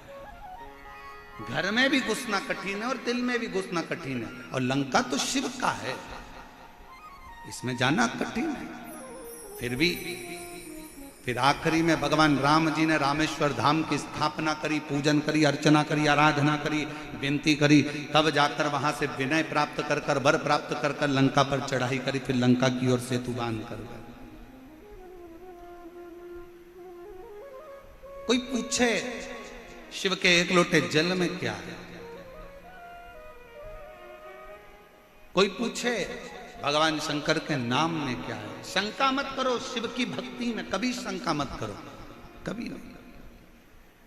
क्यों महाराज जी हम शंकर जी पे, कई माताएं शंका करती है हम पूजन में ऐसा काम करिया है, भूल गए, भगवान हमसे रुष्ट हो गए, भगवान हमसे नाराज हो गए, हमने पशुपति व्रत में ये गलती कर दी, भगवान हमसे नाराज हो गए, हमने ऐसा कर दिया, भगवान हमसे नाराज हो गए। शिव महापुराण की कथा कहती है, एक बात याद रखना, जिंदगी में अपने अंदर उतार कर रखना, मेरा शंकर तुम उल्टी पूजन करो, सुल्टी पूजन करो, तुम्हारा मन पड़े तो मंत्र जपो, नी पड़े कुछ मत जपो, तुम जो जपोगे जैसी पूजन करोगे मेरा शंकर वैसा स्वीकार कर लेता है। अभिमन्यु का चरित्र शिव महापुराण की कथा में आता है कि एक बालक अभिमन्यु जिसको कुछ नहीं मालूम था, एक दिन क्या करा उसने, कितना सरल भाषा है, छोटा सा बच्चा अभिमन्यु, मात्र 5 वर्ष का अभिमन्यु, और दौड़ते दौड़ते जाता है और जाकर एक छोटा सा पत्थर उठा कर लिया आता है। अभिमन्यु एक पत्थर उठा लाया,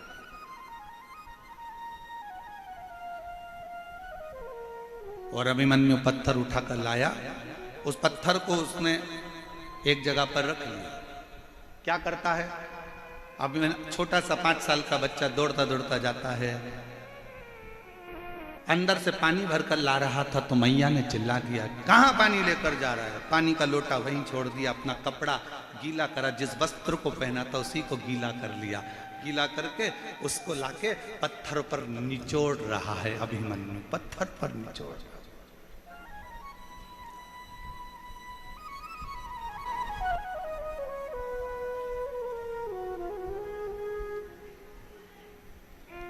भगवान काय का भूखा है? तुम्हारे वैभव का नहीं, भगवान भाव का भूखा। बोलो मेरी जीजियों, और मेरे जीजाओं, आपके घर में छोटे छोटे बच्चे हैं, जम के तो बोलो जरा। और अगर बच्चे बड़े हो गए हों तो उनके छोटेपन का स्मरण करिएगा। आपकी बेटी, आपका छोटा सा बेटा, आपकी छोटी सी बेटी, उसके पास में इतना सा प्लास्टिक का गैस का चूल्हा, इतनी सी उसके पास में भगोनी तबेल, इतना सा उसके पास में चम्मच, इतने इतने से उसके पास में प्लास्टिक के कप, इतना छोटा सा फ्रिज, इतनी छोटी सी कूलर, इतना छोटा सा कुकर। बोलो देखे कि नहीं देखे? जम के तो बोलो जरा सब देखे। बच्चे जब पूरा व्यवस्था जमा कर बैठते हैं, इतने में पापा आ जाते हैं और बेटी दौड़ कर आती है छोटा सा कप लेकर, छोटा सा प्लास्टिक का कप, उसके अंदर कुछ भी नहीं है, और आकर कहती पापा चाय। पापा को मालूम है इसमें चाय नहीं है, पर पापा उससे चाय का कप लेते हैं, गोदी में बिठाते हैं, पीते हैं। कैसी लगी? पापा कहते बहुत बढ़िया, बहुत बढ़िया। और लाऊं? छोटी सी बच्ची 2 चोटी बंदी लहंगा पहनी दौड़ कर गई, फिर लेकर आ गई। पापा केतली में, इतनी सी केतली, उसमें से कूड़ती है, लो थोड़ी।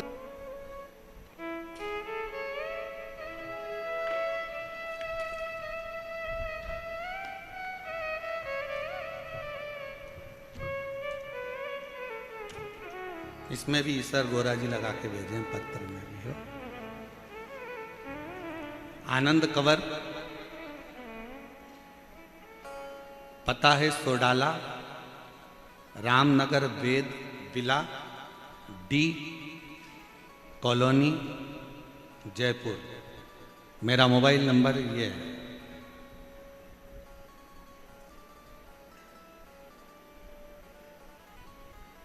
मेरा निवेदन गुरुजी,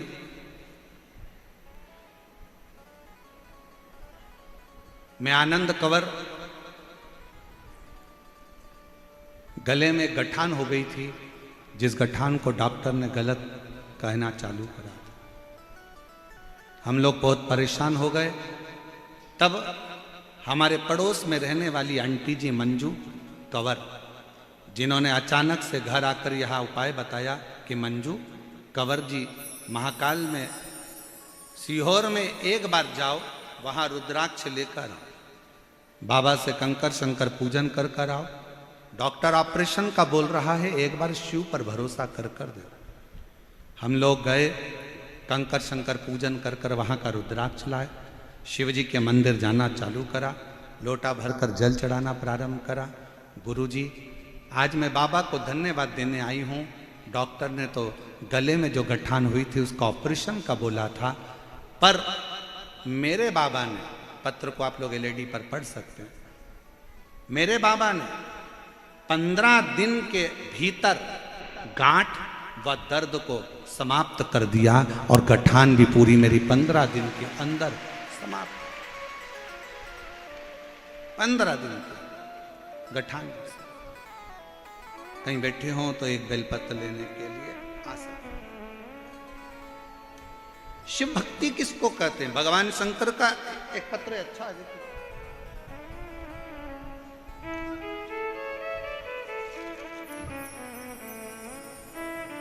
मेरा नाम राजेश धाकड़ है, मेरे पति का नाम रूप सिंह है, मेरे बेटे का नाम सचिन कुमार धाकड़। जयपुर के अंदर कुबेर भंडारी की कृपा से ये कथा का लाभ मिल रहा है। गुरुदेव, मेरा बेटा सचिन 6 साल से नीट की तैयारी कर रहा था, पर 6 साल से नीट की तैयारी करता पर उसका सिलेक्शन नहीं हो पा रहा, जिसकी वजह से मेरा बेटा पूर्ण तरह से हार चुका, धीरे धीरे डिप्रेशन की ओर जाना चालू हो गया। मैंने अपने बेटे से, एक माँ से अपने बच्चे का दर्द नहीं देखा जाता। मैंने अपने बच्चे से कहा कि क्यों चिंता करता है, एक बार शिव महापुराण की कथा सुनना प्रारंभ कर। बच्चे को जब डिप्रेशन की ओर देखा तो बच्चे को कथा में लगाया, उसका मन लगा, डिप्रेशन से बाहर निकला। उसने कहा मम्मी मैं पशुपतिनाथ का व्रत कर लूं? मैंने कहा बिल्कुल कर। पर वो सीहोर वाला महाराज कहता है कि जो पशुपति व्रत करता है प्रसाद भी उसी को बनाना पड़ता है, तुझे तैयार करना पड़ेगा। मैं करूंगा। बच्चे ने पशुपति व्रत करे, प्रसाद बनाकर जाना। मेरे बेटे ने आपकी एक बात को स्वीकार कर लिया कि अपनी पढ़ाई को 4 गुना कर दो, अपनी विद्या अध्ययन को 4 गुना करो, जो शिक्षा ग्रहण कर रहे हो कोचिंग 4 गुना करो, मेहनत 4 गुना करो, रात दिन एक करो और फिर एग्जाम देने के लिए जाओ। 2024 में मेरा बाबा ऐसी कृपा कर दिया गुरुदेव कि मेरे शंकर की कृपा से बेटे ने पूरी पढ़ाई कर कर बेलपत्री पर शहद लगाकर चढ़ाई और बाबा की कृपा से मेरे बेटे का नीट की परीक्षा क्लियर हो गई। मैं बाबा को धन्यवाद देने के लिए आई हूँ। अब मेरा बेटा MBBS कर रहा है छत्तीसगढ़ से। मैं मेरे बाबा को यहाँ प्रणाम करने के लिए आई हूँ। एक पत्र और अच्छा है, देखिए। सुनील कुमार शर्मा, निवासी जयपुर। मैंने 2020 से शिव महापुराण की कथा प्रारंभ करी है सुनना, आराधना।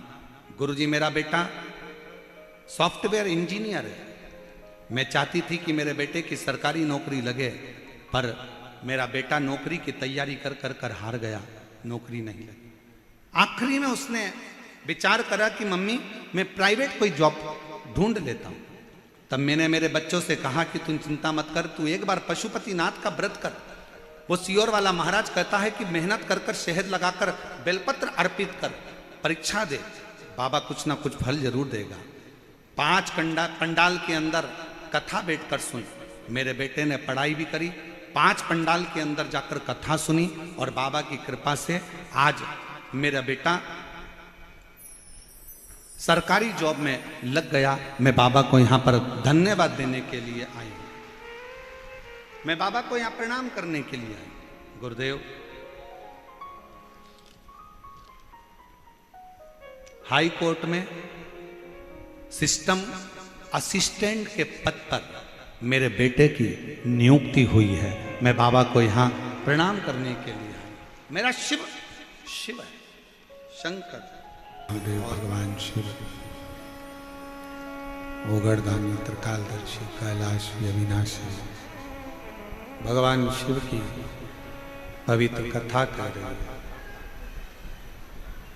भगवान शंकर का चरित्र कह रहा है। शिव महापुराण की कथा वर्णन कर रही है।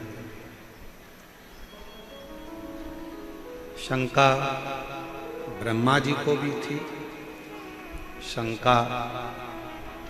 एक शंका बड़ी भारी समाहित हुई थी, जिस समय पर कुंभज बाबा के यहाँ से कथा सुनकर जब आ रहे थे और भगवान शंकर जी ने राम जी को प्रणाम किया था, शिव जी ने राम जी को नमन किया था, तब सती मैया के मन में शंका आ गई। और शंका क्या थी कि जिसको मेरे पति प्रणाम कर रहे हैं ये कौन है? कहा यही मेरे इष्ट देव हैं, मेरे राम। शंकर भगवान के इष्ट देव राम जी हैं और राम जी के इष्ट देव भगवान शिव। कितना सुंदर वर्णन है शिव महापुराण के अंतर्गत कि आप जिसको जो दोगे वो तुम्हें मिलेगा। आप अगर किसी को आदर दे रहे हो, सम्मान दे रहे हो, सत्कार दे रहे हो, तो वो आदर सम्मान सत्कार आपको मिलेगा। एक ग्वाले की कथा आती है कि एक ग्वाला दूध से मक्खन बनाता था और माखन का गोला बनाकर हलवाई के यहाँ पर देकर आता था।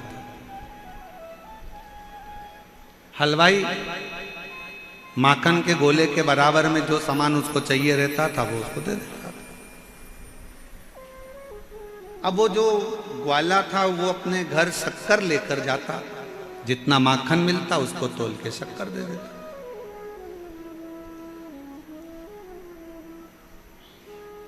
एक दिन हलवाई ने कहा कि यह माखन का गोला कितने ग्राम का है? तो कहा 500 ग्राम का।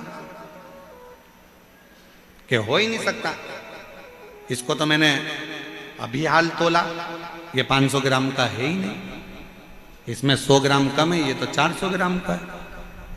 नहीं सेठ जी, 500 ग्राम का है। तूने तोला था? हाँ। काय में तोला था? मैं आपसे 500 ग्राम शक्कर लेकर जाता हूं ना, उसी शक्कर को पलड़े में रखकर गोले को तोल लिया था। आपने जो शक्कर दी थी 500 ग्राम, उसी को तोलकर मैं 500 ग्राम का गोला लाता था। सेठ जी के ध्यान में आ गया कि मैं इसको रोज 400 ग्राम शक्कर देता था, इसलिए गोला भी मुझे 400 ग्राम का मिलता था। जैसा मैं दूंगा वैसा मुझे मिलेगा। आप अच्छा कर्म कर कर अच्छा देने का प्रयास करो। आप किसी को सम्मान दे रहे हो, सम्मान मिलेगा। आप किसी को आदर दे रहे हो, आदर मिलेगा। आप किसी को कुछ अच्छा प्रदान कर रहे हो, अच्छा ही मिलेगा। सती मैया के हृदय में, माता सती की चित्त वृत्ति में संशय आ गया। संशय, क्या ये मेरे प्रभु के इष्ट देव है? ये मेरे पति के इष्ट देव? शंकर भगवान राम जी का सम्मान करते हैं, राम जी शंकर भगवान का सम्मान। अभी हमने कथा में, इसके पहले जो कथा थी रतनगढ़ की, हमने उसमें एक बात कही थी, आप लोगों ने सुनी थी कि नहीं सुनी थी, कि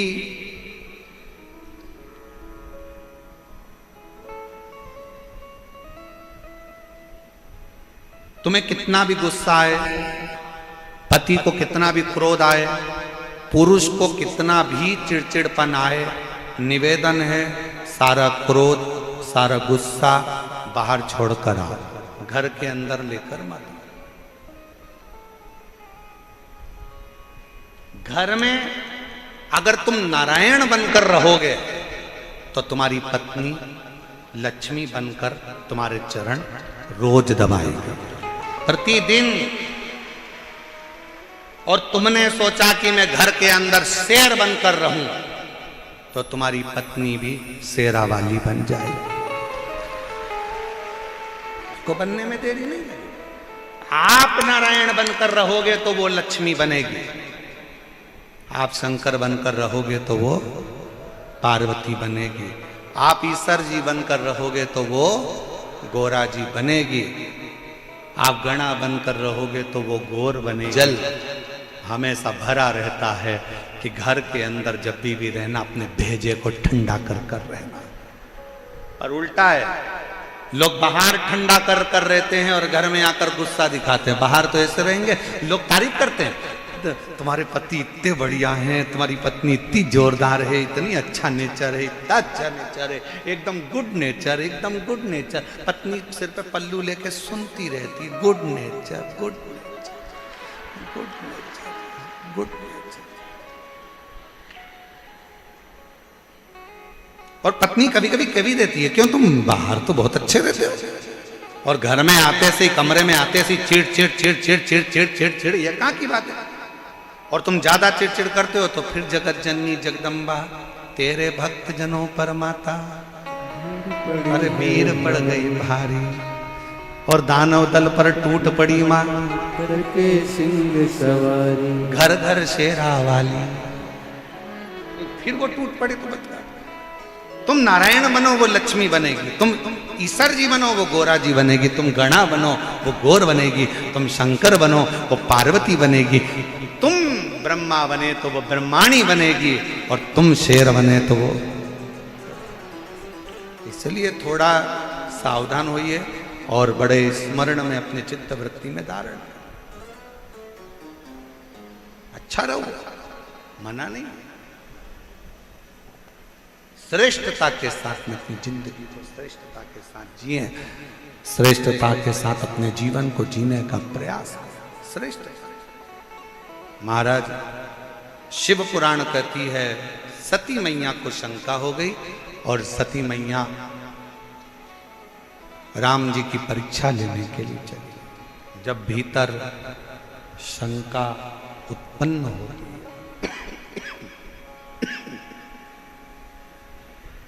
जब भीतर शंका उत्पन्न होती है, तब व्यक्ति परीक्षा करने की सोचता है। परीक्षा, शंका भगवान से दूर कर देती है। सती मैया को किसने दूर करा शिव जी से? जम के बोलो जरा, शंका। थोड़ी सी शंका जब पति और पत्नी के बीच में आ जाती है तो पत्नी अपने मायके में रहना चालू कर देती है, पत्नी चली जाती है। शंका जहां थोड़ी सी आई वहां पर पूरा घर बर्बाद हो जाता है। सास बहू के भीतर में शंका होगी, सास बहू का जीवन बेकार हो जाएगा। ननन और भाभी के बीच शंका होगी, उनका जीवन बेकार हो जाएगा। पति पत्नी के बीच शंका होगी, उनका जीवन बेकार हो जाएगा। शंका आपको दूर कर देगी। शंका करो, मना नहीं है, पर कहां करना है ये भी स्थान बताया है शिव पुराण। शंका करने का भी जगह बताइए, शंका करिए। जहां स्थान बताएं, गलत और कोई व्यसन कर रहा है तो वहां ध्यान दीजिए, मना नहीं। पर जहां श्रेष्ठता हो, जहां आनंदता हो, जहां आप अपने अलमस्त जीवन को जी रहे हो, दूर हो गए। दक्ष प्रजापति के यज्ञ की कुंड में, यज्ञ की अग्नि की साक्षी में सती माता जलकर बस सती मां जल गई। शिव को दुख हुआ, भगवान शंकर को बड़ा दुख हुआ कि मेरी धर्मपत्नी सती और यज्ञ की अग्नि में। अगर कोई अच्छा कार्य हो रहा हो, कोई सत्कर्म हो रहा हो, कोई भगवान का भजन हो रहा हो, कोई अच्छा कार्य हो रहा हो, तो प्रयास करो कि उसमें थोड़ा सा सहयोग कर सकते हो, थोड़ा सा। कल सुबह सुबह हम जब जा रहे थे तो गाड़ी से माननीय जी के यहाँ, तो चौराहे से थोड़े से आगे रोड पर किनारे पर बहुत अच्छी कॉलोनियाँ बनी है। वहाँ पर कोई कुत्ते को बिस्कुट खिला रहा है। फिर उसने कुत्ते को बिस्कुट देते देते साथ में उसने थोड़ा सा, उसके पास में प्लास्टिक का डब्बा था, उसमें उसने पानी डाला। इतनी देर में एक घर के सामने से एक महिला निकली और चिल्ला के दौड़ी। पीली लाल बत्ती का समय था तो वो बत्ती के चक्कर में हम भी रुके हुए थे, थोड़ा आगे ट्रैफिक था। शर्म नहीं आती तुमको? तुम तो कुत्ते को खिला देते हो, पानी पिला देते हो, वो कुत्ता हमारे यहां गंदगी करता है, चलो यहां से। अरे भाई, कुत्ता थोड़ी ना कहीं नौकरी करने जाता है, अपने जैसे से ही थोड़ी सी आस लगाता है। अगर उसको कुछ खाने को और पीने को मिल गया ना तो खुश होना चाहिए, थोड़ी सी गंदगी से डरना नहीं चाहिए। ये गंदगी साफ कर सकते हो अगर किसी का पेट भर सकते। पक्षी के लिए दाना डाल रहे हो, पक्षी खा रहा है, खुश हो। पानी रख दिए, खुश हो। अगर कुछ नहीं अच्छा कर सकते हो तो दूसरा कोई अच्छा कर रहा है ना, तो उसमें थोड़ा सा हेल्प करो, थोड़ी सहायता करो। कितना सुंदर कहा है, उल्टा जो हाथ है ना ये किसी काम का नहीं होता है। एक दिन इसने हड़ताल कर ली उल्टे हाथ में, भगवान से जाकर कहा मैं किसी काम का ही नहीं हूं, काम का तो ये सीधा हाथ है। दान करो तो सीधे हाथ से, भोजन करो तो सीधे हाथ से, भजन करो तो सीधे हाथ से, यज्ञ करो तो सीधे हाथ से, पुण्य करो तो सीधे हाथ से, पिंड दो तो सीधे हाथ से, कार्य करो तो सीधे हाथ से। उल्टे हाथ ने कहा मेरा कोई काम ही नहीं है तो मुझे काट के फेंक दो, क्या करूंगा मैं इस हाथ का? हाथ करने लगा मेरा कोई काम ही नहीं, मुझे पुण्य कैसे मिलेगा? तब भगवान ने कहा क्यों चिंता करता है? भोलेनाथ जी बोले अगर सीधा हाथ जब दान करे ना तो तू इसको थोड़ा सा टच कर लिया कर, स्पर्श कर लिया कर, तो इसके पुण्य का थोड़ा सा हिस्सा तुझे भी लगना प्रारंभ हो जाएगा और तेरा कल्याण हो जाएगा। जब अपने नगर में कोई अच्छा काम हो, अपने नगर में कोई सत्कर्म हो, अपने नगर में यज्ञ हो, अपने नगर में कथा हो, अपने नगर में भजन हो, अपने नगर में कीर्तन हो, अपने नगर में स्मरण हो, और भगवान ने अगर आपको काबिल बनाया है, भगवान ने अगर आपको उच्च पद पर बिठाया है, भगवान ने आपको काबिल बनाकर बिठाया है, तो अपने पद का गरिमा बनाकर रखना। बन सके तो सत्कर्म में हेल्प करने का प्रयास करना, पांव अड़ाने का प्रयास मत करना। हाथ आगे बढ़ाओ, टांग नहीं, टांग नहीं।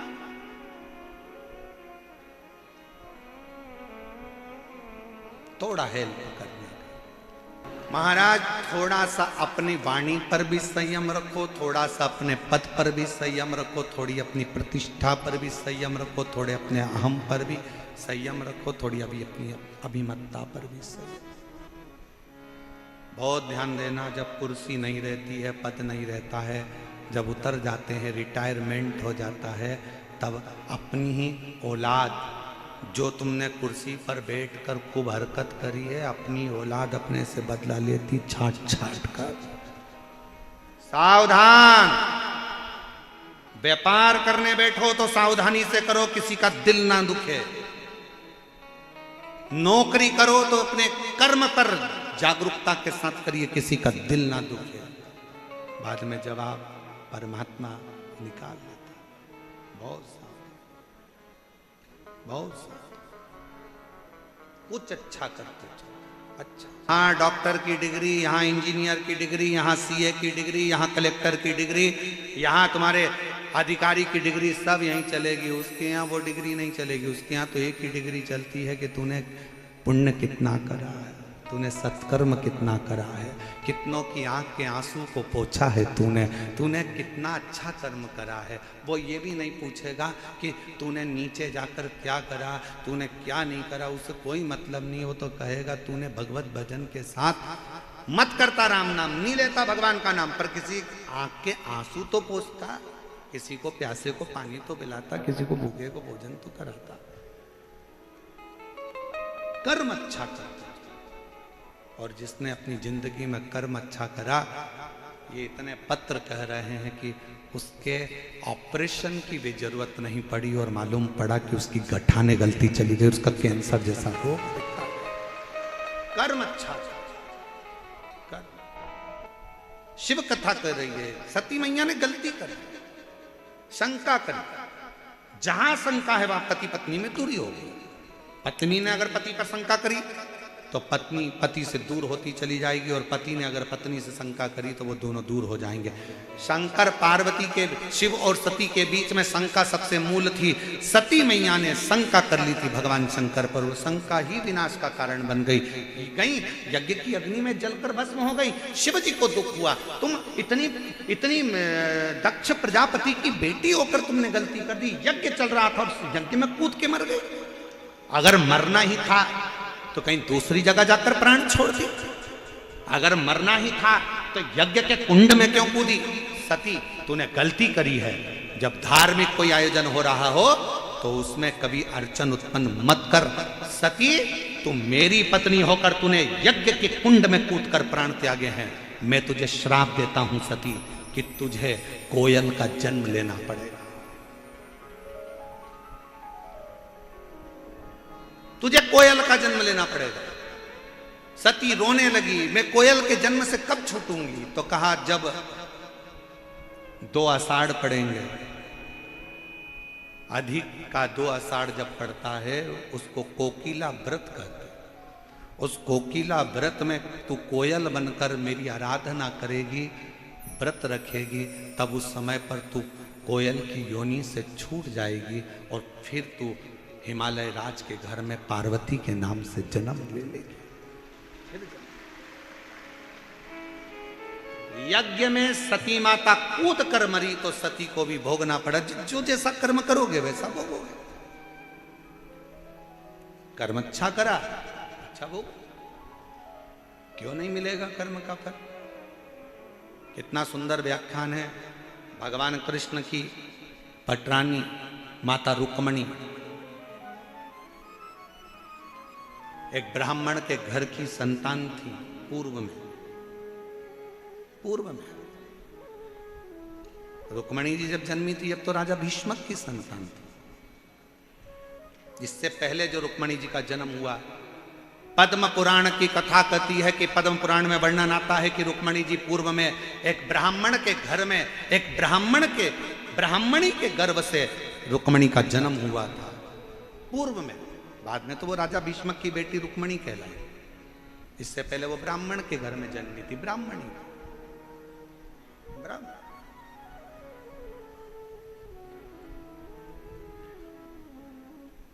बेटी बड़ी हुई, विवाह कर दिया। विवाह करा, उस कन्या का, ब्राह्मण की बेटी का विवाह हो गया। जिस लड़के के साथ विवाह हुआ था 6 महीने के अंदर वो लड़का मर गया। वो ब्राह्मण कुमार मर गया, ब्राह्मणी विधवा हो गई। रुक्मणी जी के पूर्व की कथा पद्म पुराण में वर्णन आता।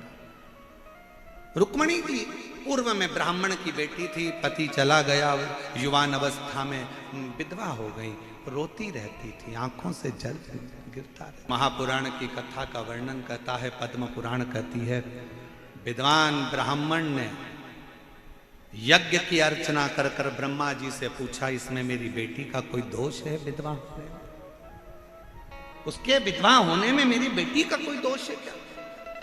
ब्रह्मदेव लेखनी पढ़कर कहते हैं, तुम्हारी बेटी का कोई दोष नहीं है। जो पुरुष मरा वो अपने कर्म से मरा। इसमें किसी महिला का विधवा होने में किसी स्त्री का दोष नहीं है। इसमें किसी का दोष नहीं, यहां दोष की बात है ही नहीं। यहां दोष की कोई कर्मता ही नहीं। क्या इसमें मेरा दोष है?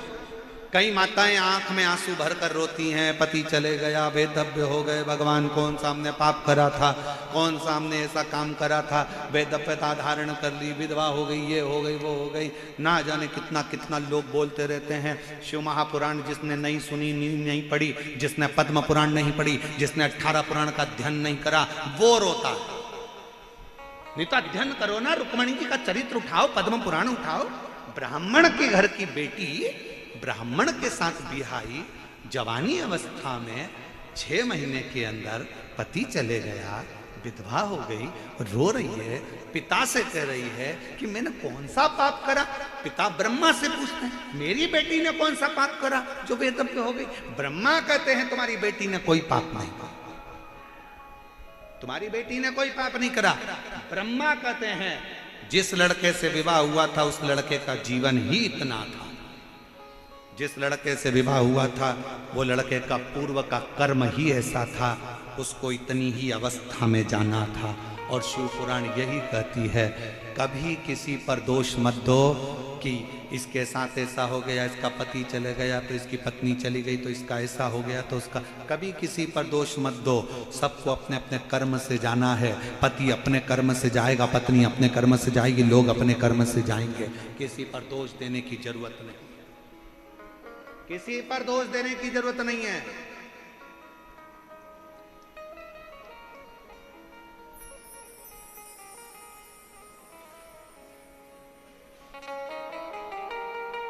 कई माताएं बड़ी दुखी होती है, पति चले गया, कोरोना में ऐसा हो गया, ये हो गया। अरे राम जी का चरित्र उठाकर देखो, मां कौशल्या जी ने कौन सा गलत कर्म करा? राम जी की मां थी, दशरथ जी चले गए थे, वेदव्यता का जीवन।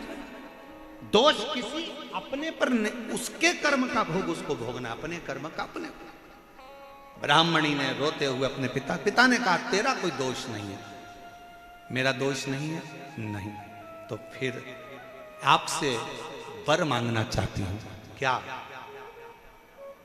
अब अगला अगर मुझे जन्म मिले, अगला जन्म मिले, तो मैं बस ये चाहती हूं कि मेरा पति कोई साधारण नहीं, स्वयं श्री हरि नारायण मेरे पति बन जाए। ब्राह्मण पिता ने अपनी बेटी ब्राह्मणी को, अपनी बेटी को कहा कि ये वर मैं नहीं दे सकता, ये वर तो दुनिया में केवल एक ही दे सकते हैं। कौन? ब्रह्मा भी ये वर नहीं देंगे, ये वर स्वयं भगवान विष्णु भी नहीं देंगे। ये वर तो केवल एक दे सकते हैं, और वो देव अधिदेव महादेव हैं जो भगवान विष्णु को भी प्रदान कर सकते हैं, वर वही दे सकते हैं। ब्राह्मण की बेटी ने वेदव्यता धारण कर कर शंकर जी के पार्थिव शिवलिंग का पूजन करना प्रारंभ करा। शास्त्र कथा कौन सी पुराण कहती है कि पति गया तो पत्नी भजन नहीं कर सकती, पूजन नहीं कर सकती, अर्चना नहीं कर सकती, दान धर्म पुण्य नहीं कर सकती? कौन करा? ब्रह्माणी ने, ब्राह्मण की बेटी ने शिव जी की आराधना प्रारंभ करी, पार्थिव शिवलिंग का पूजन करा, आराधना करी, अर्चना करी। एक दिन भगवान शंकर उस ब्राह्मण की बेटी के ऊपर प्रसन्न होकर प्रकट हो गए। क्या चाहिए बेटा तुझे, मांग, तुझे क्या चाहिए? कहा मुझे नारायण पति चाहिए। शंकर भगवान ने कहा ठीक है, मैं तुझे वर देता हूं। वर, एक राजघराने में तेरा जन्म होगा, राजा भीष्म के घर में, तू रुक्मणी बनेगी। द्वापर में भगवान कृष्ण नारायण का ही अंश रहेंगे और तेरा विवाह उस कृष्ण से हो जाएगा। तू पटरानी बनकर, पटरानी, शिव की आराधना, शंकर की कथा, शंकर की भक्ति, शिव की भक्ति, शिव की अर्चना, शिव का नाम, शंकर की आराधना आपको कहीं परमात्मा से जोड़ने का कार्य करती है। कई माताएं कहती हैं हमारा दुख कब कटेगा महाराज जी, हम बहुत तकलीफ में हैं महाराज जी, हम बहुत कष्ट में हैं महाराज जी। तुम शिव नाम लेते जाओ, कहीं प्रपंच में नहीं पढ़ना, श्री शिवाय नमस्तुभ्यम जपते जाना, भगवान शंकर की आराधना करते जाना, शिव का उच्चारण करते जाना, दुख कटेगा। पत्र देखिए, एक पत्र आया, देखो,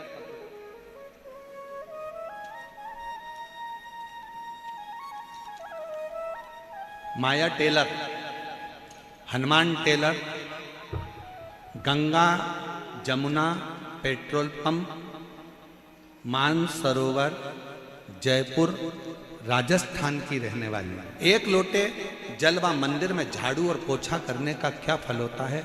मेरा बेटा जिसका नाम आर्यन टेलर है, 16 वर्ष का हो गया था, न चल सकता था, न बैठ सकता था, न बोल सकता था।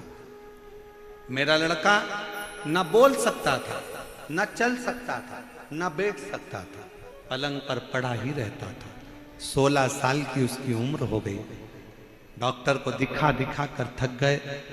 आखिरी में बेटा न चला, न बोला और न बैठा, पलंग पर ही रहता था। 16 साल का हो गया था, 16 वर्ष का बेटा हो गया। 2022 में आपकी कथा पहली बार टीवी पर सुनी और कथा सुनकर हम लोग सीहोर में कावड़ चढ़ाने के लिए चले गए। हमको नहीं मालूम था कि सीहोर की कावड़ जो मन से चढ़ाता है, शंकर भगवान उसकी झोली खुशियों से भर देते हैं। हमने तो सीहोर की कावड़ चढ़ाते हुए बस बाबा से कहा था कि हमारा बेटा 16 साल का है, ना बैठता है, ना बोलता है, ना चलता है, बस इसके ऊपर कृपा करना। कावड़ का जल चढ़ाया, बेटे के शरीर पर लगाया, वहां से रुद्राक्ष लिया, रुद्राक्ष को तांबे के कलश में गला देते, शिव जी पे चढ़ा के बेटे को पिला देते, उसके शरीर में लगा देते। रोज मंदिर से झाड़ू पोछा करते, मंदिर से सेवा करते। और आज बाबा की ऐसी कृपा हुई गुरुदेव, 16 साल तक जो बेटा पलंग पर केवल सोया रहता था, न बोलता था, न चलता था, न बैठता था, आज मेरा बेटा पंडाल में लेकर आई हूँ। आज बेटा मेरा चलता भी है, बोलता भी है और उसको कथा के पंडाल में मैं लेकर, जो 16 साल तक पलंग पर पड़ा रहा, 16 जो 16 वर्ष तक पलंग पर पड़ा है, 16 साल तक जो पलंग से नहीं उठा, न बैठा, न चला, न बोला, बाबा की कृपा से आज मैं उसको कथा के पंडाल में लाई हूँ। मेरा बेटा अब चल भी पाता है और बोल भी पाता है और मेरे बेटे को लेकर मैं पंडाल के अंदर आई हूँ। 16 साल के बाद पलंग पे से उठा है। विनय कर सकते हैं, अर्चना कर सकते हैं। शंका ने सती को शिव से दूर कर दिया। यज्ञ कुंड में कूद कर मां सती ने प्राण को त्याग दिया और शिव जी ने कोयल बनने का श्राप दिया।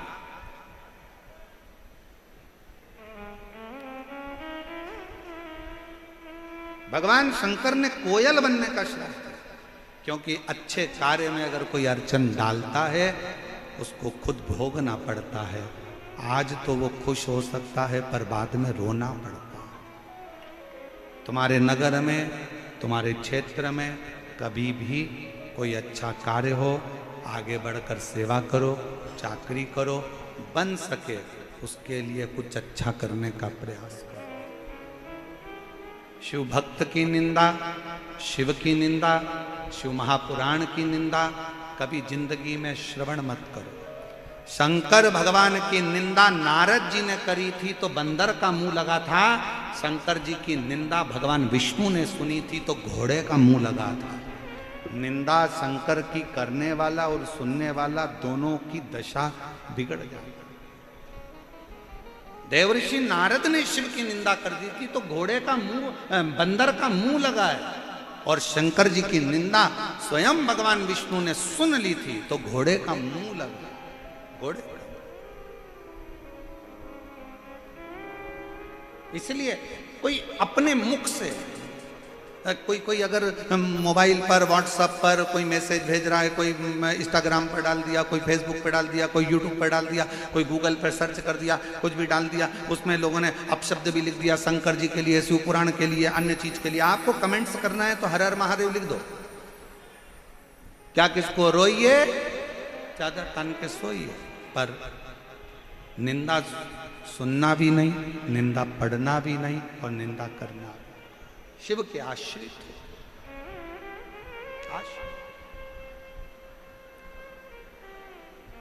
शिव कथा कह रही है, भगवान शंकर का संवाद कर रहा है। तब जाकर मां दो अधिक पड़े, कोयल का जन्म पाकर भी भगवान शिव की भक्ति में रमी रही मां। जैसे अभिमन्यु बाल्यावस्था में भाव से भगवान को रिझाता है और अभिमन्यु को शिव का दर्शन हो जाता है,